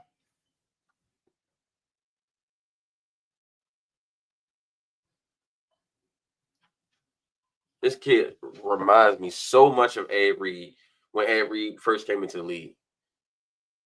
Not saying he's going to be Ed Reed, right? When people say a comp or he reminds you, it doesn't mean he's going to be that guy. But when I remember when Ed Reed came out of Miami, his game was very similar. He wasn't the biggest guy, but he would come up and he would tattoo you. Just like that. He would come up, he would hit you. He had a knack for the ball, and he just made plays.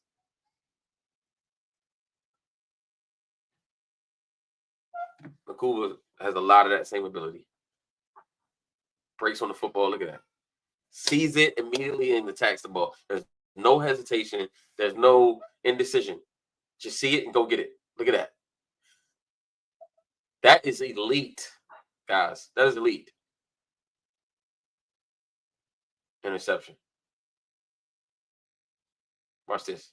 Now that's a running back that's twice his size. Whew.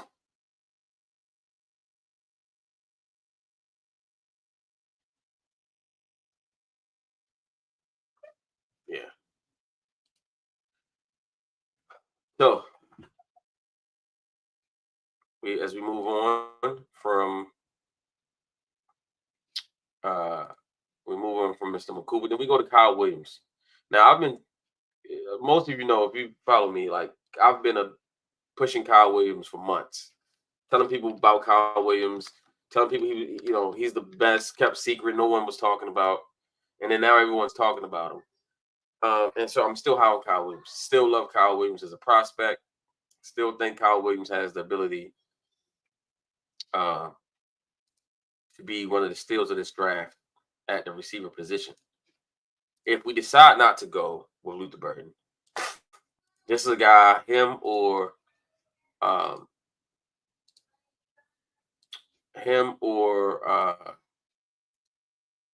my guy from Utah State, and I'm crazy because I'm tripping. I'm blanking on his name. What's his name? Jeez, blanking on his name.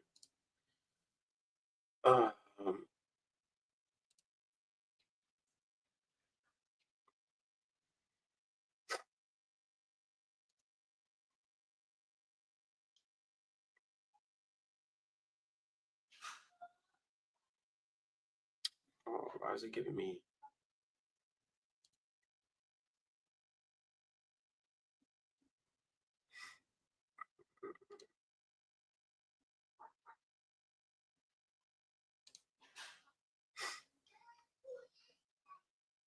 Jalen Royals, yes. Lord, can't believe I forgot his name. Jalen Royals. If I can't get Luther Burden, then give me Kyle Williams or Jalen Royals. I'd take either one of those guys. They all come in and contribute in a major way and give the Ravens something that they desperately need.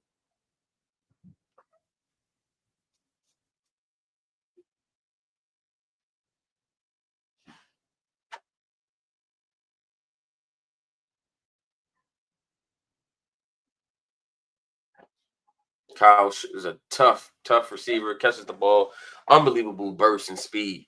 Reminds me a lot of Jalen Waddle. He also kind of gives me he also reminds me of Rocket Ismail. For those, I'm going way back. That was great.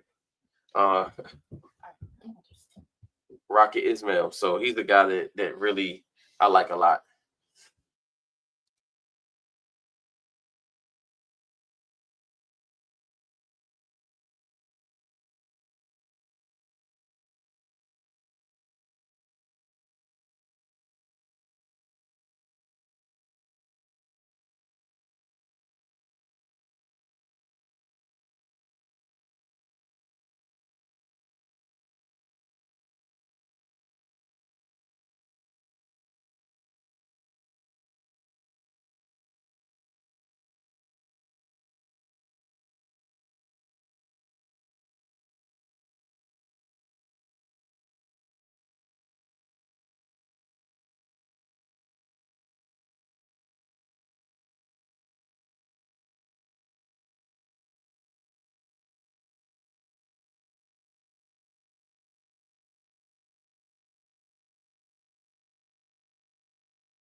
All right, y'all having a meeting with the family.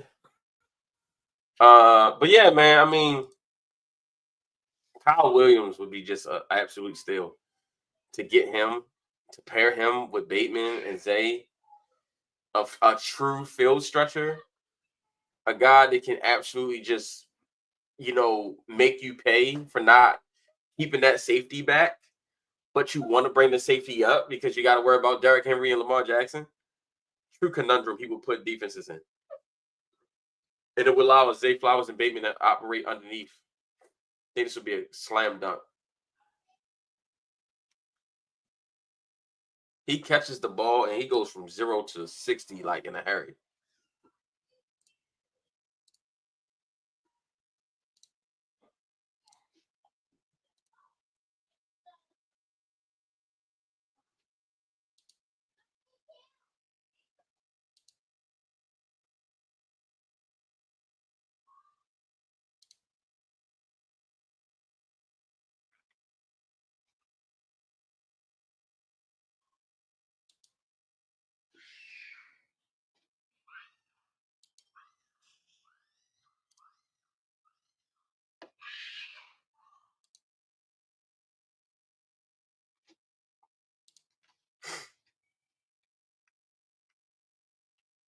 All right, so Kyle, then we working our way down the board to what we did, and we're going to go to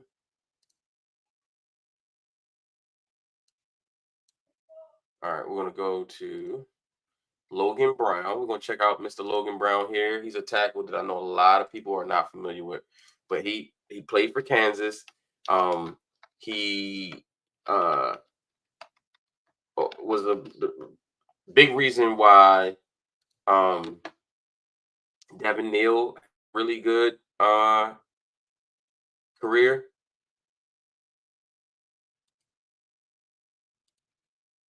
Really good run blocker.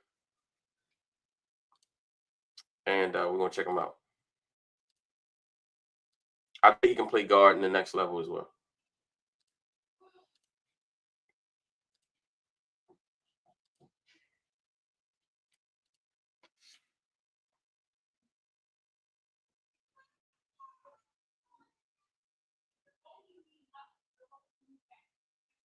Here he is right here on the right side, number 52. He won't be wearing that number if he's playing for the Ravens, but you guys get it. All right. Here he is pulling. Devin Neal goes untouched. I think he can really play inside. I think he has that flexibility. He's got a pretty decent arm length, and he can move, so he can pull if you need him to.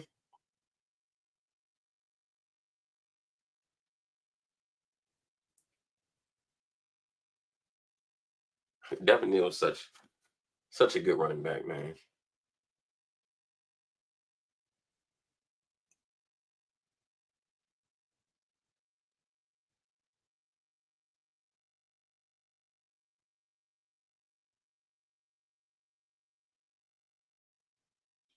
It's one of them films where you watching him and you can't take your eyes off of Devin Neal. All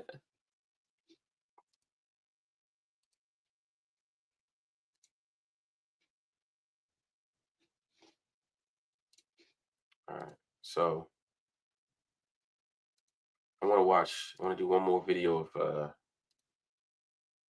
think that one really did him justice. Let's do one more.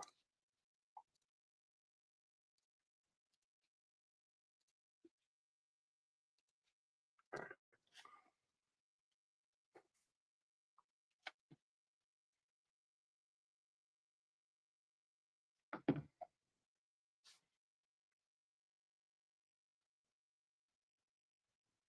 As you see him peel and get to the next level, it's not hard to imagine him playing guard at the next level. Actually, I think he'd be better as a guard than as a tackle on an island.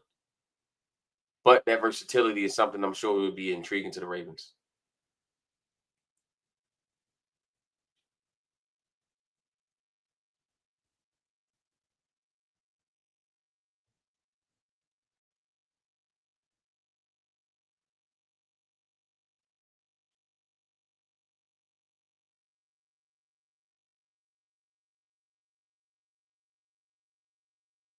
I think he'd be a great pick for the Ravens. Slam dunk. Just ability to move in small spaces. Right here, as you see him pulling, that's exactly what he would do in the Ravens as a guard. Next level, climbing up to the second level. You love that.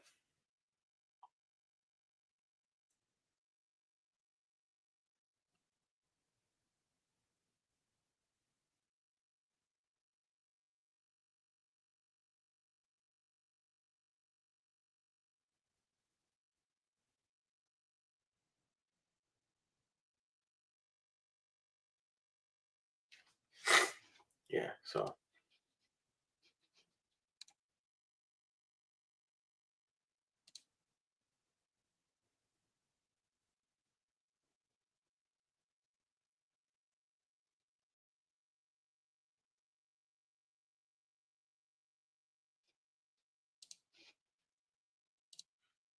All right, so move forward. Next prospect we got was Zah Frazier, big corner from UTSA. He's one of Coach's favorite prospects. He loves Zai Frazier, man. This kid is when I talked about Makuba, who's a guy who just loves, who just always finds himself around the ball. Zai Frazier is a corner that has that same ability, and you're going to see here in this tape, he just finds the ball. The ball finds him. He finds the ball, whatever you want to put it. But he's a long, lengthy corner that just always is around the ball. Look at this pick. He doesn't hesitate. He breaks on the football because he's confident in his abilities. That's the same thing you see in Makuba. Pick. And his length it helps him so much. Again, you see the length coming into play again. Batted balls. Deep shot. Here's the length. Pick.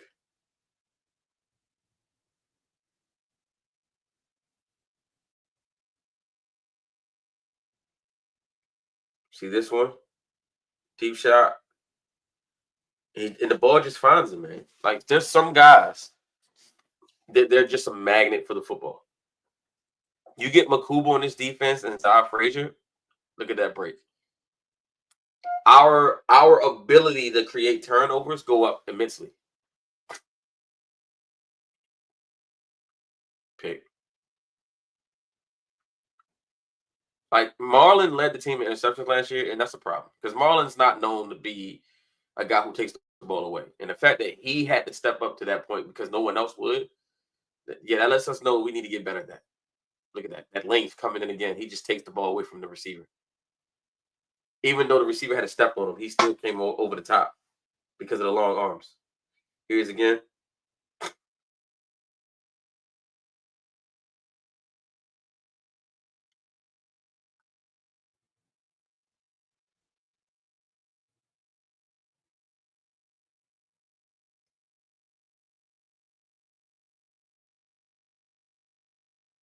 Pick. Oh, just missed it. But you see the height, you see the size, you see the length. Be a great pick for the Ravens. Or any team for that matter. All right, next prospect. We went to Dylan Fairchild, guard from Georgia. Listen, if I needed a new offensive line, I would just draft the entire Georgia offensive line, if I'm being honest. That's how good they were.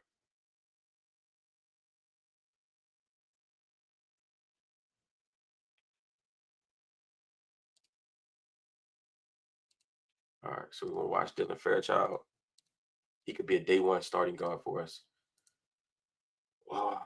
Any team in the NFL for that matter. He's that good. He is pulling, getting around. Inside, moving people. Love it. Moving people.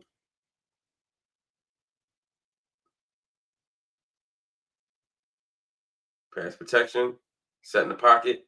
Quarterback got time. I don't know where he was throwing it, but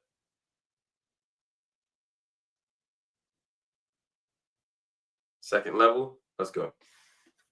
Yeah. Fairchild is a dog.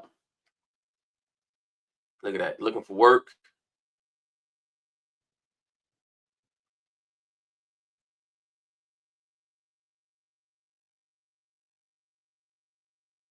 Yeah, he's a baller. Love Fairchild, man. This is exactly what you want in a later round guard. That's what you want. That's what you want. I'm telling you, Ravens have this draft, man. They might be in the championship game.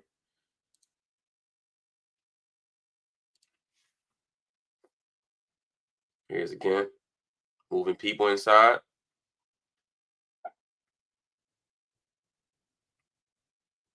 He's just stout, man. He's really good in pass protection.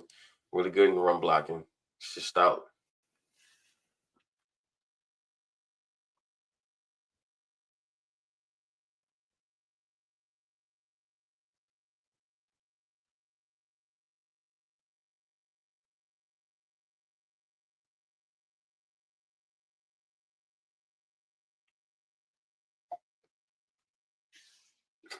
All right. After Fairchild, we went with Ty Robinson. Moving here. Nebraska. Jumbo size edge rusher. I say edge rusher. He played interior in the college, but I think in the NFL he'll be on the edge. Jumbo size, pronomic fee, Tavius Robinson type of guy.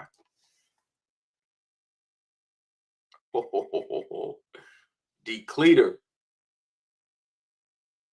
Here he is on the edge, slicing in, making a tackle. There he is, shooting the gap, just making tackles.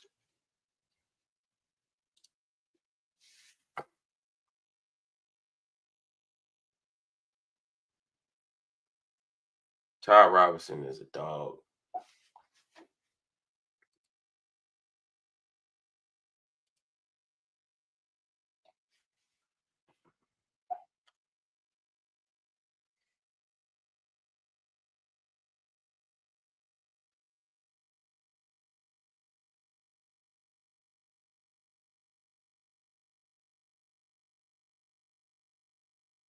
Whew.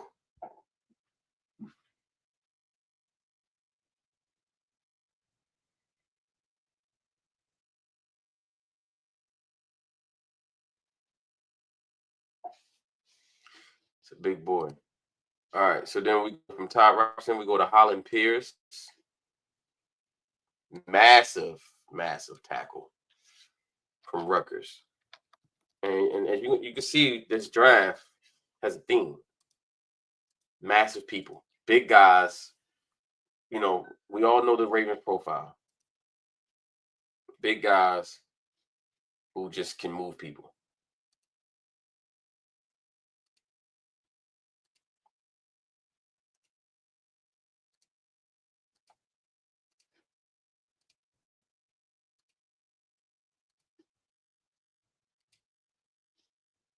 This guy's large. This guy's humongous, man. Just a big dude.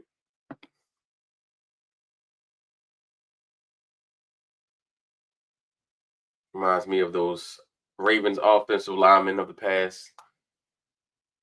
Just engulfs people. Hard to get around.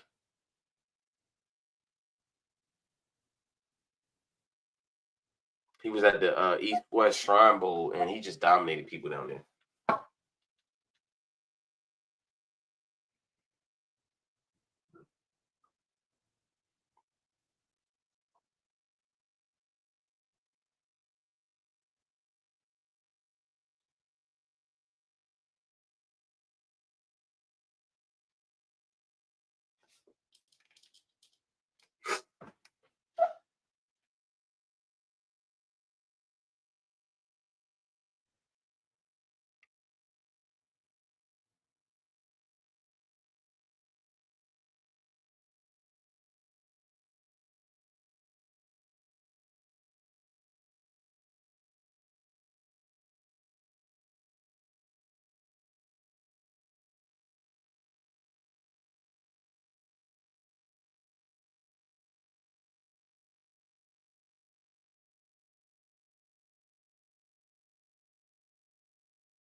So you can see Holland Pierce is a massive dude.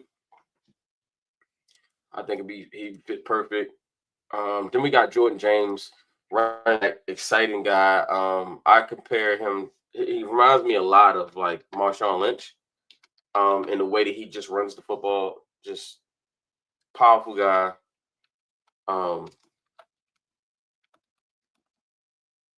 We check him out. We're getting towards the end of this draft. But yeah, I like Jordan James a lot, man.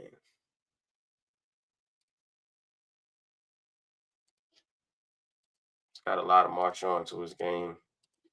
He'd be a nice fit for the Ravens in later rounds. Here we go.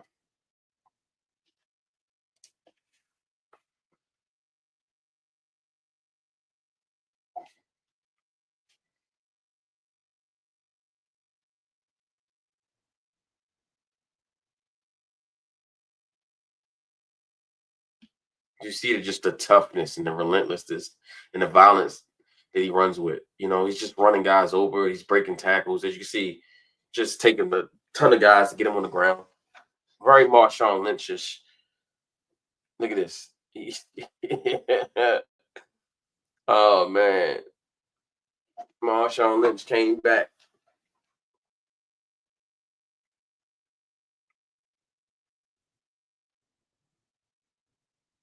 He got some ability in the receiving game.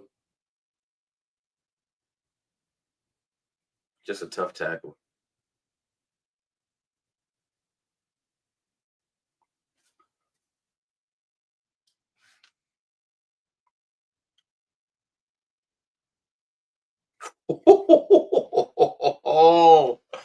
Oh, son, you got ran over. Sheesh.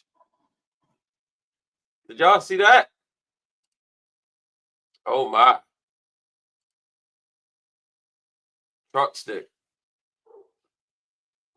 He just runs violently. He looks like he wants to hit you more than you want to hit him. And his that jump cut that he has, quick start.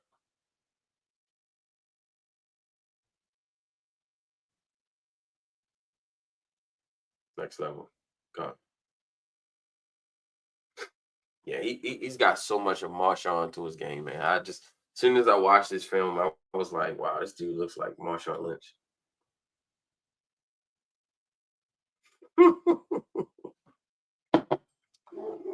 James, that's somebody's child.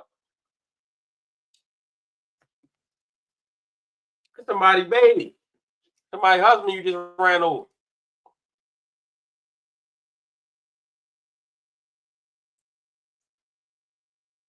Well, Jay, yeah, I have, man. He is crazy. We may have to dive into him a little bit too. Look at this guy, man. He's got so much Marshawn to his game. It's incredible. Like it feels like I'm watching Marshawn again. You give him the number 24, you can't even tell the difference. If the Ravens can get a kid like this in the 6th round with one of those picks, they could be a steal. He would be a guy that when Derrick Henry moves on, him, Justice Hill, Keaton Mitchell, they could man that backfield with no problem. It might not be just one guy, but it'll be look at this. Sheesh. Running people over.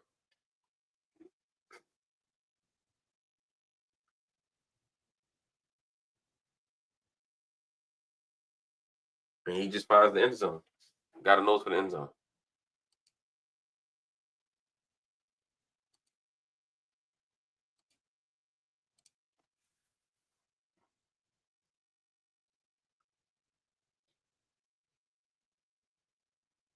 Doesn't he feel like a Baltimore type running back?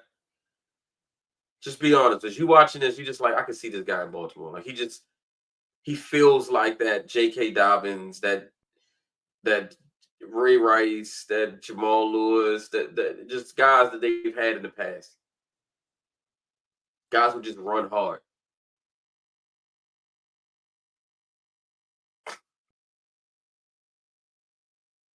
It's not a lot of flash to his game. Straight hard-nosed football, running downhill, making DBs make business decisions.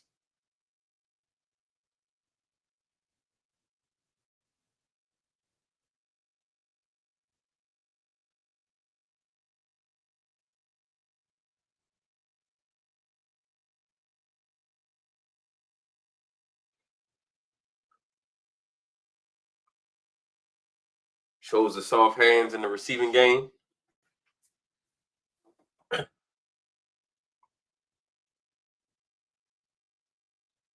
He's got a little bit of MJD to him, too. He's got a little bit of Maurice Jones-Drew back in his Jacksonville days. He's got a little bit of that in him as well. Yeah, when I seen him for the first time, I actually watched him live against Maryland, and I was like, man, this guy runs like Marshawn. And then I started diving into his film and watching his all-22, and I'm like, yeah, this guy runs hard.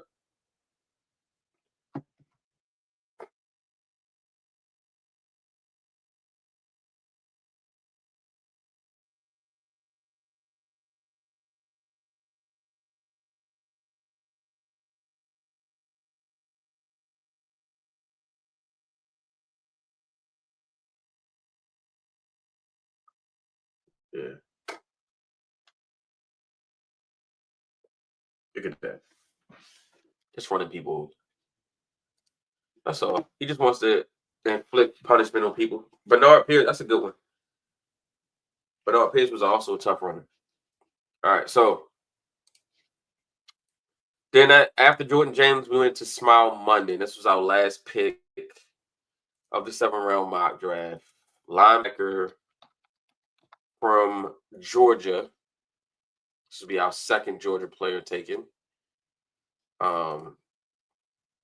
Think it'd be a great fit. I think he go in that rotation with Roquan and Simpson, and I think it'd be a great fit.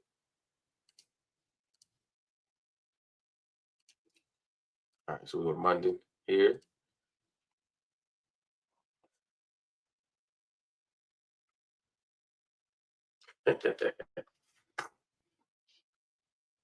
What does that remind you of? Just a guy just chasing down ball carriers.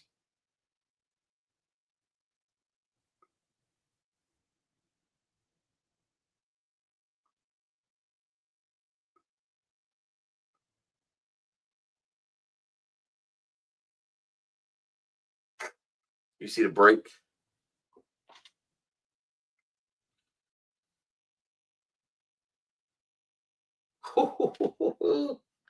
When he sees it and he shoots it, man, he gets there quickly.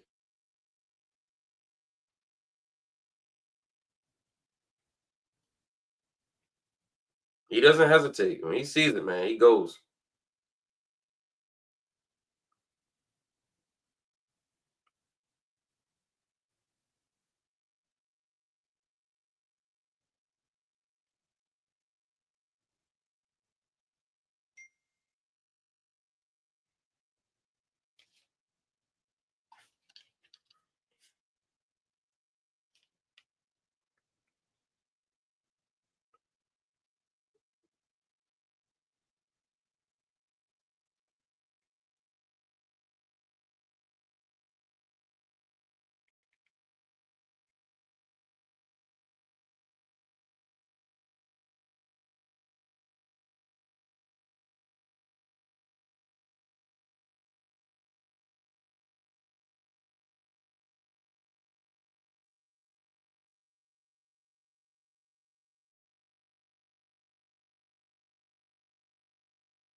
Gotta love Smile Monday. All right, so Tyrion Ingram Dawkins, I like him as well. You bringing out some names for me. All right, so that way you guys can see the mock. This is what we just did. We started off, we went back-to-back D linemen, right? Because we talked about this early in the space. What would it look like if the Ravens went back-to-back interior D linemen? That is the strength of this draft. The edge rush class is something I'm just not very impressed with. I don't think this is a great edge class. And so when you look at the interior D lineman, it's really good. And why not double dip at a position that's really, really good? That's the best in the entire draft. So you go Derek Harmon with the first round, you go Omar Norman Lott in the second round, and then third you get your elite ball hawking safety in Andrew Makuba, followed by your speed vertical deep threat Kyle Williams in the fourth round, and Logan Brown, a tackle from Kansas as well. Then we follow that with Zai Frazier, lengthy corner from UTSA with good ball skills. You get Dylan Fairchild, the guard from Georgia. The sixth round, along with Ty Robinson, jumbo edge / D lineman with Nebraska. Holland Pierce, massive tackle from Rutgers. You get baby Marshawn Lynch and Jordan James out of Oregon and pick 212 in the round 6. And then you get a rotational linebacker and Smile Munden Jr. From Georgia with your 7th round pick. You get a B+ for a draft like this. What do you guys say? Like, what would be your grade on a draft like this? This would be basically going where the talent is. Like, just my idea with this draft is just, hey, man, go where the strength of the draft is. If the strength is in the interior D-line and the safeties, the receivers, and, like, just in the O-line, just draft those players. It doesn't make sense to draft players at a weak position versus great players or good players at a strong position. Life of a King says, do you think Ravens would ever consider Carson Schlesinger in the first round?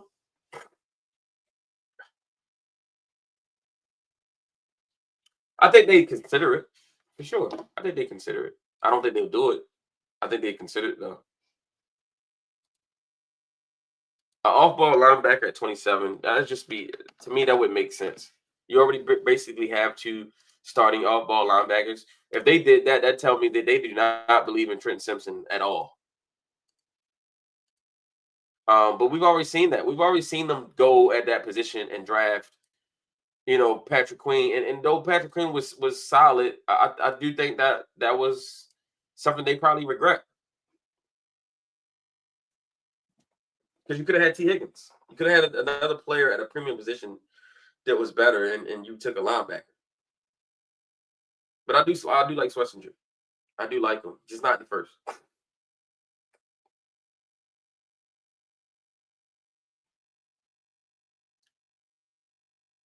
I think with the amount of money you got tied up in Roquan and the 3rd round pick that you've invested in Trenton Simpson, to then take another off-ball linebacker in the 1st round, to me, I just think that would just be a bad allocation of resources for your defense.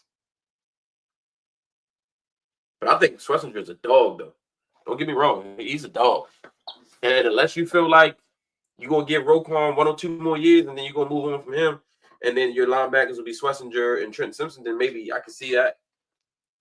But, if they took him in to just tell me what they feel about their current group, like maybe they don't feel like Roquan's the long-term answer, or maybe they don't think Trent Simpson's the short-term answer.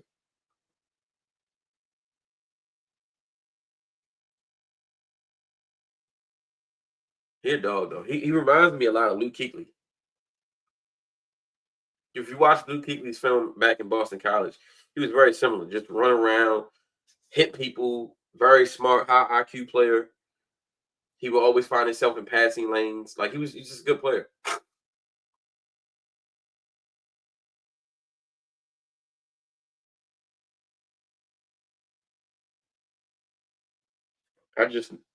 With the amount of resources they have tied up in that position, to draft another player in the 1st round at that position, I don't know.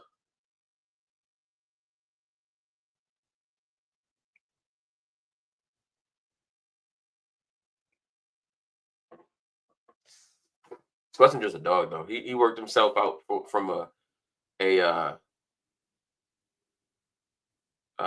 worked himself up from a walk-on all the way to, just being mentioned in the 1st round. It's incredible.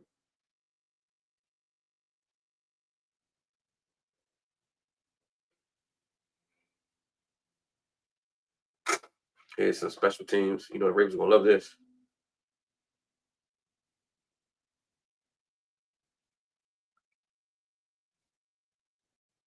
If he doesn't go 1st round, though, he'll go early 2nd.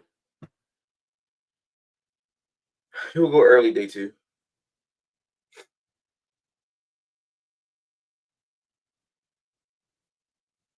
Now, if the Ravens were to trade back, I'd be interested in him. If they trade back to the top of the 2nd and took him, I'd be okay with it.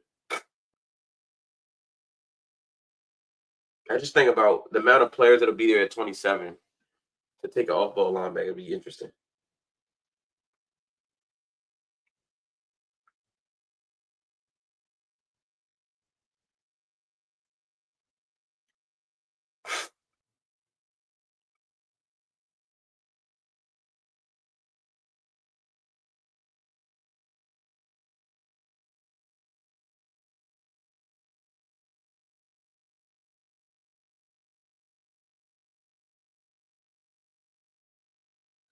Who knows, man? They might be looking and saying, when we had PQ and Roquan and how they played together so well and at such a high elite level, getting another guy, elite off-ball linebacker to put next to Roquan, maybe that might be something that they might feel could elevate the defense. I'm not sure, but I think 27 would be a bit of a reach, though, in my opinion. So I want to do another mock here with you guys. And this one, the idea with this one is going to be to go with Luther Burden. Because if you follow me on Twitter, I've been really pushing Luther Burden recently because I think Luther is a guy that people have slept on for far too long. And I think he possesses the ability to be a difference maker at receiver. Receiver is a position that is it's a really low-key need for the Ravens. Like when you think about D-Hop, 1-year deal. Tylan Wallace, 1-year deal. You think about Bateman has one more year after this year, but he's only making $5 million next year, which means if Bateman has as good a year as he did last year or better, he's going to want a raise. He's going to want an extension. He's going to want to get more money. And I don't know if the Ravens will be willing to do that because if Zay has another 1,000-yard receiving season, Zay's going to be the priority for the team. And I just don't think they'll pay both of them. So what the Ravens have always been done good is drafting the guy to replace the guy while the guy's still there. Right? You got Bateman there. You got Zay there. Bateman's got one more year after this. So you draft Luther to eventually replace Bateman once Bateman moves on. That way you keep from having to spend big money at the position with multiple players, right? You don't mind paying one guy, but you got to pay multiple guys in this situation. So this way you draft him. He'll be a number 3 or number 4 receiver at worst, right? Either be he at 3 or D-Hop at 3, whichever one. It'll be at 4, however that works, right? But that makes your receiving core stronger. Then next year, when D-Hop's gone, Tylan Wallace is gone, you still can roll out Bateman, Luther Burden, and Zay for one more year if Bateman doesn't ruffle feathers and decides to hold up. Right? So you got that. And then I think on top of it, he can operate as a kick returner. So there's a lot to like about the idea. So let's go through that and see what a mock draft featuring Luther Burden will look like. So here we go. And just like we always see, who's at the top of the board? Luther Burden. Luther Burden is the top available player. So it's not even a reach. Luther Burden is right there. It's funny because Mario Hampton is here. And someone asked me about Mario Hampton earlier. James Pierce is here. He's a little raw, but we're going to go with Luther here. Welcome to the Ravens, Mr. Burden. All right. Then we're going to go, and now we're going to go and do our D tackles, right? So I mentioned this in space. I said, okay, what if we do Luther first, and then we go 2 D tackles back to back? So let's do that. So let's go Norman Lott, right? And then let's come back. Let's get another one, right? Let's see. This is our 3rd round pick. Maybe we take Makuba here because we do need a safety. Then we can get our D tackle. We can get the second D tackle after Makuba because I think there'll be some guys that we can get Peebles or we can get Walker, Simeon. Yeah, we got some guys. Let's get our safety now. We might not get a chance to. All right. Then we come back. Let's grab another interior D lineman. We can go Ty Robinson, who I just showed you guys. We can go Simeon Burrow. We can go. Let's see something real quick. See what the edge rushers look like. Anton Pop, like Anton. All right, I can get him next. All right, so let's get So we already got one. So let's look at our picks. So far, we got Luther, we got Amar, Norman Lott, and Andrew Makuba. So that's pretty good. You've covered 3 major needs already with the first 3 picks. You got an elite potential number 1 type receiver. You got a disruptor inside who can play on the edge a little bit, and on Norman Lott, and then you got a elite ball hawking safety and Makuba. So now we can come back 4th round, and we can go.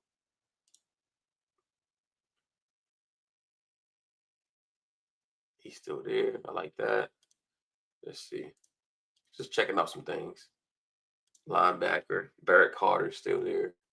Stuntsman still there. Do like that. Let's go to see corners looking like. Guys, I still like. All right, so let's see. Let's go back to the strength of the draft, and let's go. Do we go Ty Robinson, or do we go all the way down the board? See, they don't have these players ranked right, because I do think Simeon Burrow should be ranked way higher than 236. That's kind of crazy.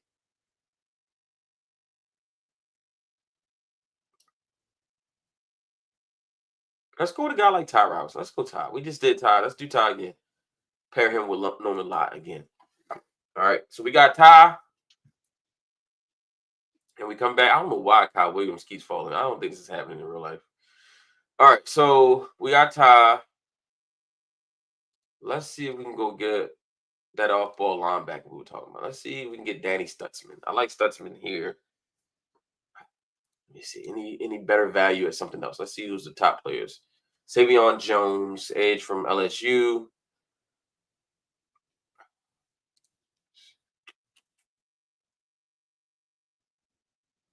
Tyler Beatty is a guy I like a lot. Maybe we can go edge rusher here. Let me see. You guys give me your opinions. Tell me what you think. Savion Jones is interesting.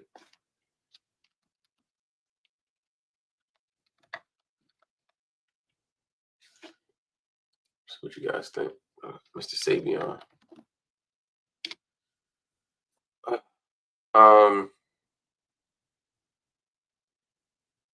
Savion is cool. Give you some versatility. He's, a little longer guy. Kind of reminds me of Adisa Isaac from last year. Tyler Beatty's he's a guy that reminds me of a Raven.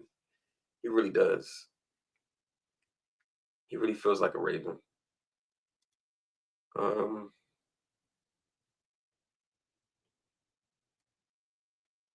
See what the tackles are given. Oh, we got Chase Lunt.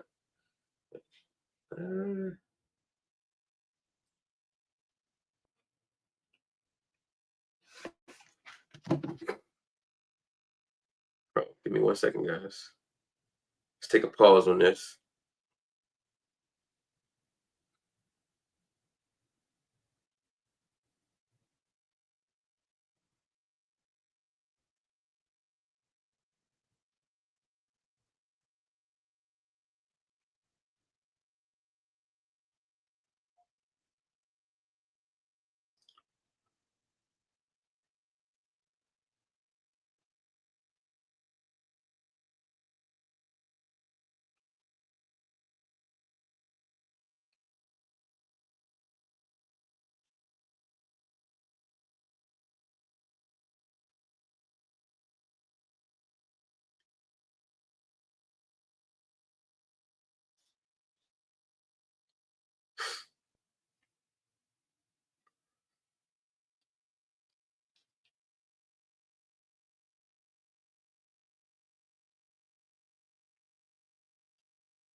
Okay, so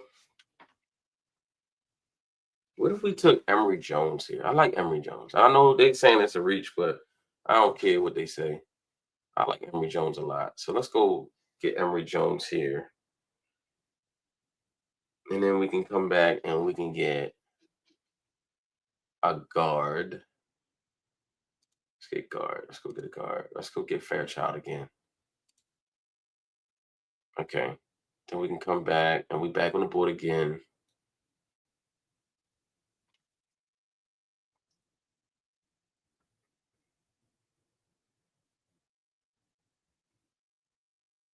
Okay. Then we can get, let's see. We're 6th round. Let's see what the running backs are giving us. Oh, I like yawns. What do you guys think? Let's see. Tackle or guard. Different mock draft has more players. Gotta check that one out. All right, so we got a tackle. So this is what we've done so far. We got Luther Burden, we got Omar Norman Lott, Andrew McCuba, Ty Robinson, Emory Jones, Dylan Fairchild. So we got a tackle, we got a guard, we got 2 interior defensive linemen, we got a safety, and we got a receiver. Maybe we should look in the corner. Let's go to the corner. So we got Zai Frazier. Let's take Zai. Again, I really like Zai. I think he, feels like a Raven type player. All right, so we get another long rangy corner. Then we can come back and we can look at that running back spot again. Ollie Gordon's there. Let's take a big, powerful running back like Ollie Gordon. Right? And let's double dip at something. We got a couple 6th round picks here. Did we get a linebacker? Oh, we didn't get a linebacker. We passed on the linebacker, didn't we? Yes, we did, because I said I was going to come back. All right, so we still got Smile Monday in the bag. We got Buchanan from Cal. I do like Buchanan. And I think you just mentioned, didn't you mention Teddy?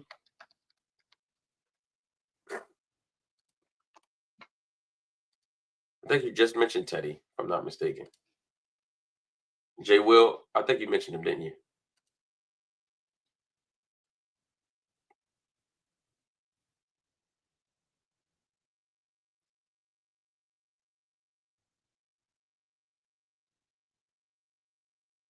I like Teddy. Teddy's a see-ball, get ball type of guy. Let's get Teddy. Let's bring Teddy into the fold.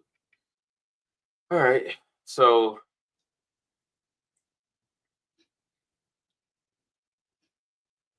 all right. We got a running back, we got a corner, we got a linebacker, we got a tackle, we got a guard. Do we dare double dip at receiver or corner? Let's see what tight end's talking about. Luke Lachey is interesting, especially if we end up moving. If we end up moving, Washington wants to trade. If we end up moving Mark Andrews, I think that'd be interesting. But we're not doing trade right now. Let's just stick with what we got. And there's some interesting safeties. I don't think we can double dip at safety. That would be crazy. But because we already got so many safeties now on the roster after adding. Let's see. Anything left from the edge rush department? I do like Ethan Downs. Always. Johnny Walker's interesting. Again, edge rush classes does not move me at all. It just doesn't move me at all, man. I do like Jason Marshall. I do like Nico Reed. So maybe we double dip at corner because, you can never have enough corners. And plus, I don't think Jalen Armour Davis is going to make the roster this year. I don't think he's going to make the team this year. So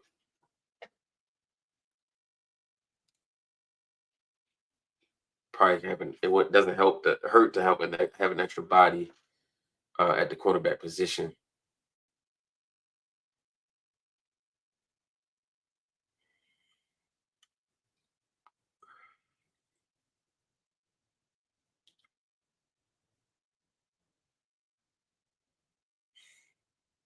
Let's see. I think we're going to go with Nico. Let's go with Nico, man. Let's go Nico Reed. Let's double dip that corner. Double dip that D line. Double dip that corner. Let's see what the receivers are talking about. Do we dare double dip that receiver? Ooh, Elijah Badger. LeJontay Wester, he's a kick returner. I think he can run kicks back if you don't want to use Luther Burden at that position.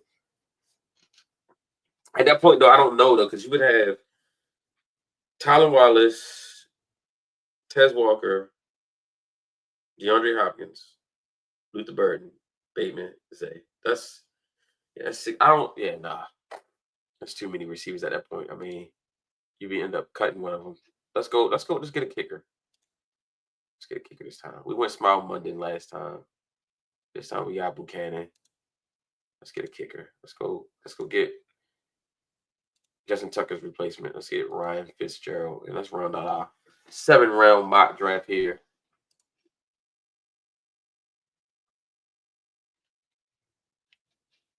All right, guys. Tell me what you think about this. How would you feel about this mock right here? First round, Luther Burden the third. Second round, Omar Norman Lott. Third round, Andrew Makuba. Fourth round, Ty Robinson. Fourth round, Emory Jones Jr. Fifth round, Dylan Fairchild, the guard from Georgia.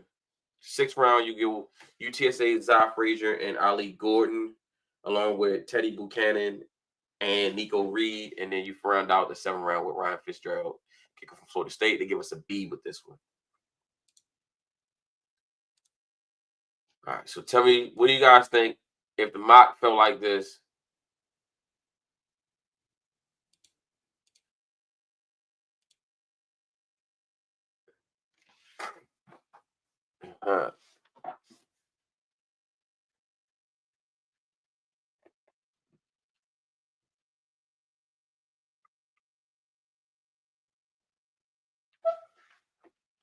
Yeah, so just looking at some responses to the other mock I posted. People are loving the double dip at D tackle, going Harmon and Norman Lott. Getting Makuba, Kyle Williams. People loving that. So let's see what they think about this one.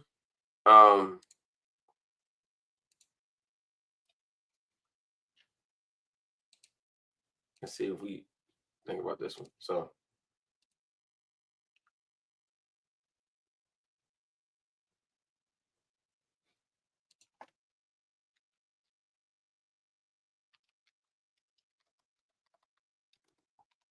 let's see.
Let's see.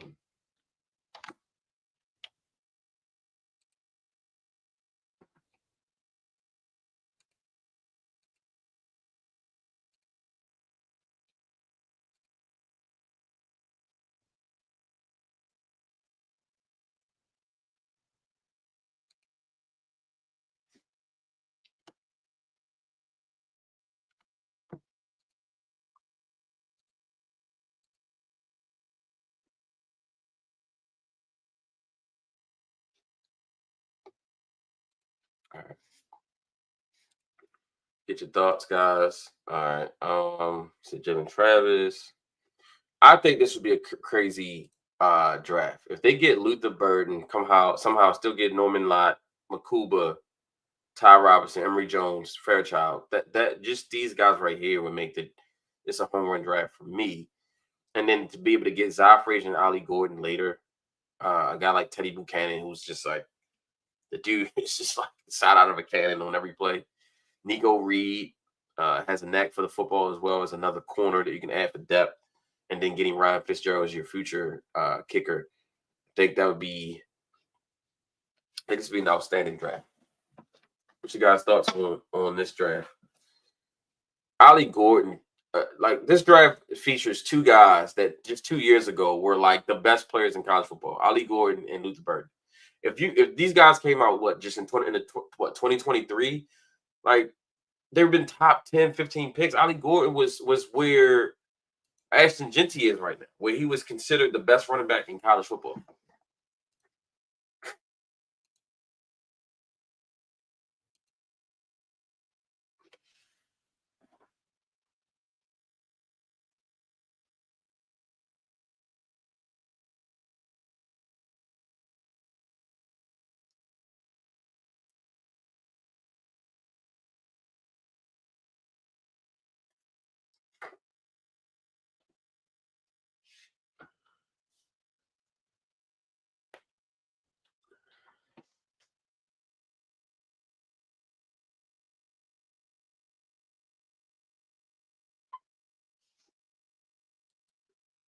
I think this would be a great draft. I think I like both the drafts, right? Like equally. Like I like the one where I went double D tackles back to back because I think that really builds the Ravens the way the Ravens are normally built, right? Which is inside out. And they've gotten pretty thin lately, and they've gotten a little like not so great. Um, we got to get back to bully football. And I think that mock I did earlier would absolutely be a welcome back to bully football. I mean, you're talking about Derek Harmon with the first pick, Omar Norman Lott with the second pick. Then you got Makuba, Kyle Williams. You got Makuba, Kyle Williams. After that, you get Logan Brown, a guard tackle guy who can play both. You got Zy Frazier, you got Dylan Fairchild, Ty Robinson. So really, you get 3 D linemen that really just brings back the bullies of Baltimore. Then you get Holland Pierce, a just hawking tackle. Jordan James, who runs like he's beast mode and he's angry, and Smile Monday, who'll be a nice linebacker. Rotational guy. So I think that'd be crazy good for the Ravens.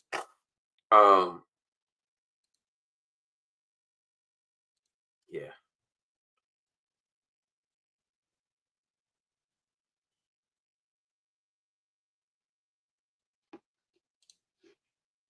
What's our thoughts? I like this draft though. This would be crazy. I mean, Emory Jones is such a good player. In fact, you know what? Let's watch some Emory Jones. Because I feel like a lot of people aren't talking about Emory Jones.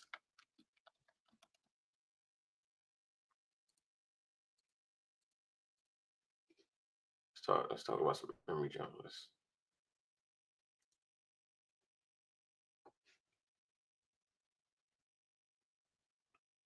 Many people think Emory Jones is the better tackle between him and Will Campbell. That's how good he is.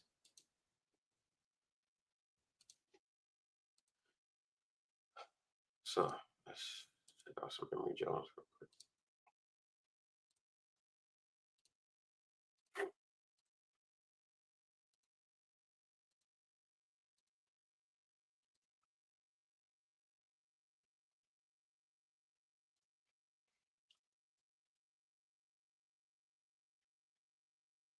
Getting to the second level.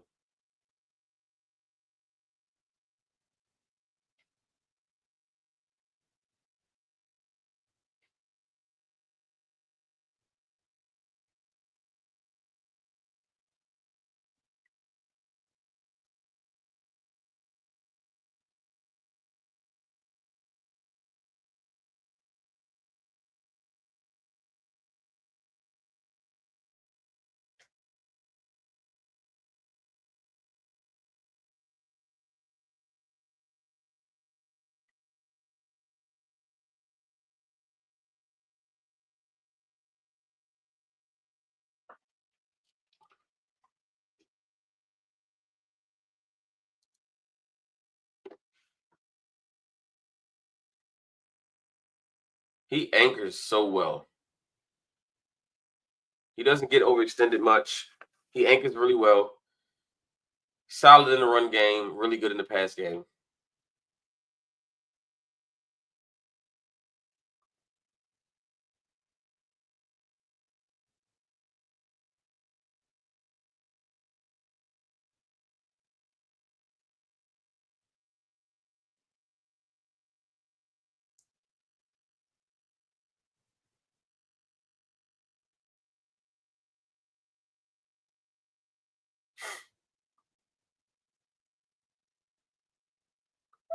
Yeah, I think he'd be solid, man. He'd be great to have in that rotation.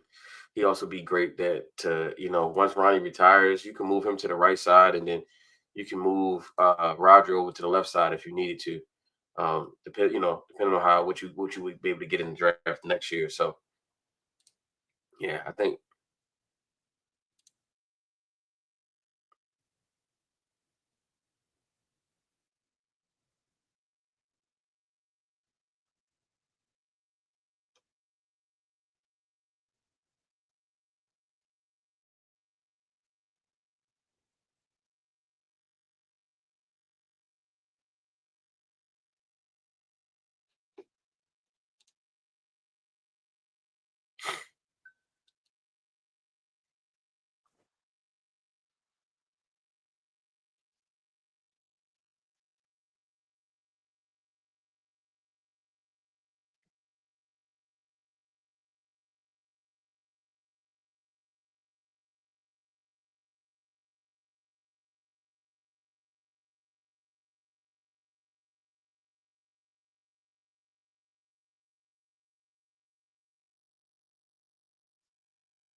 all right. Yeah, man. Emory Jones is so good, bro. Like he just be a steal. And a lot of people aren't talking about him enough. Just don't they think they're talking about him enough. Um, I'm gonna go do one more. We're gonna do Ollie Gordon here. I want people to see what Ollie Gordon was. Um, in 23, he was just like, oh my gosh, the best running back. He was the best running back in college football. And then, just I don't know what happened.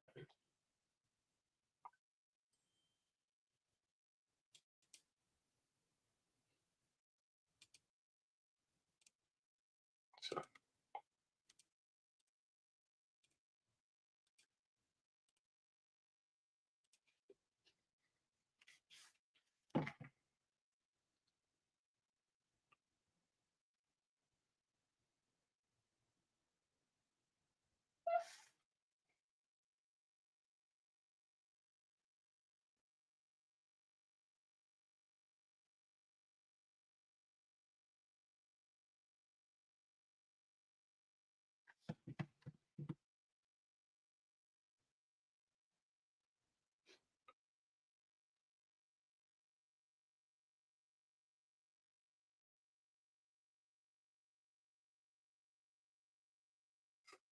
yeah, I think Ollie Gordon might be a type of guy that his game may fit better in the pros than in college. So interesting.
What's our thoughts on Ollie Gordon? Ollie Gordon was a beast.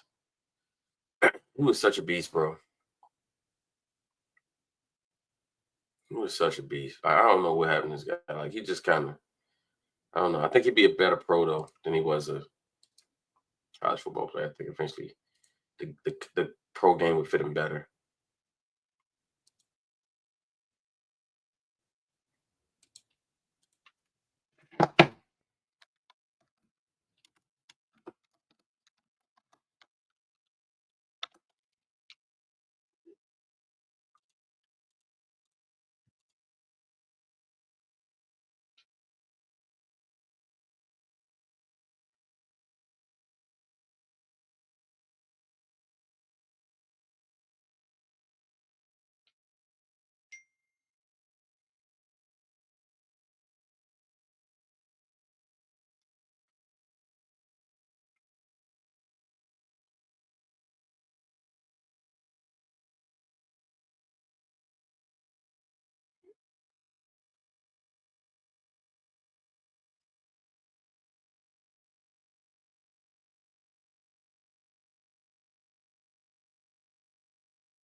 Okay.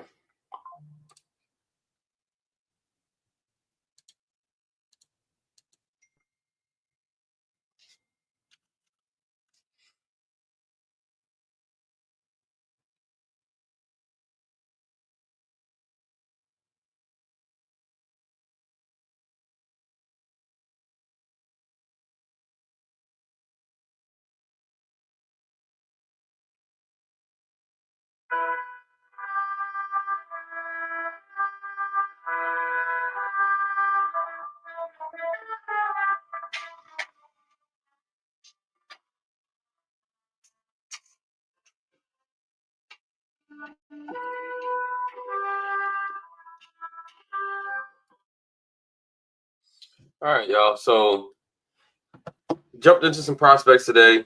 Talked about, did a couple of mocks. Talked about some guys I like. Some situations. Me and Coach talked earlier about some situations we think could play out involving a guy like Luther Burden, where I mean, when he gets there at 27, he might just be too good to pass up. The value just may be too good, and he is a good player. He is a guy that can be an elite receiver at the next level, and it's so funny because most Ravens fans every year they want receivers, and this is the year they're like, I don't know. I get it. Bateman and Zay had great seasons last year. Well, Zay had a great season. Bateman had a good season. But you got to think about tomorrow as well. It's not about just today.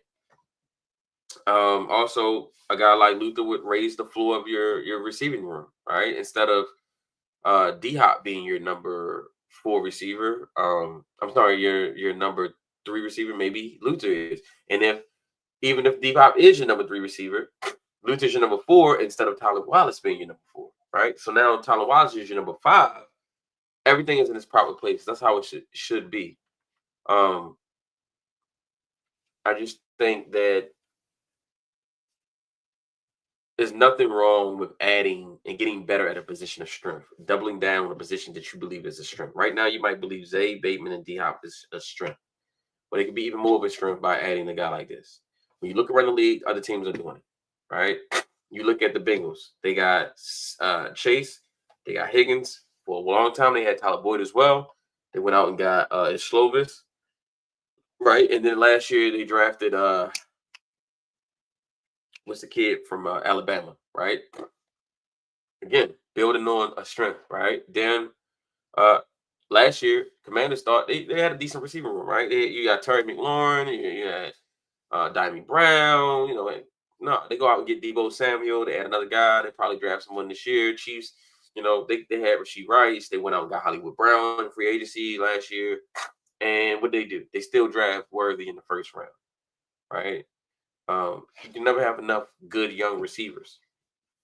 Injuries happen all the time, and you're one injury away from being in the situation where the Ravens were, where they had to play Anthony Miller in the playoff game.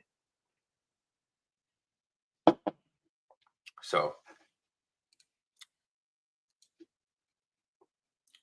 nothing wrong with building on a strength. So,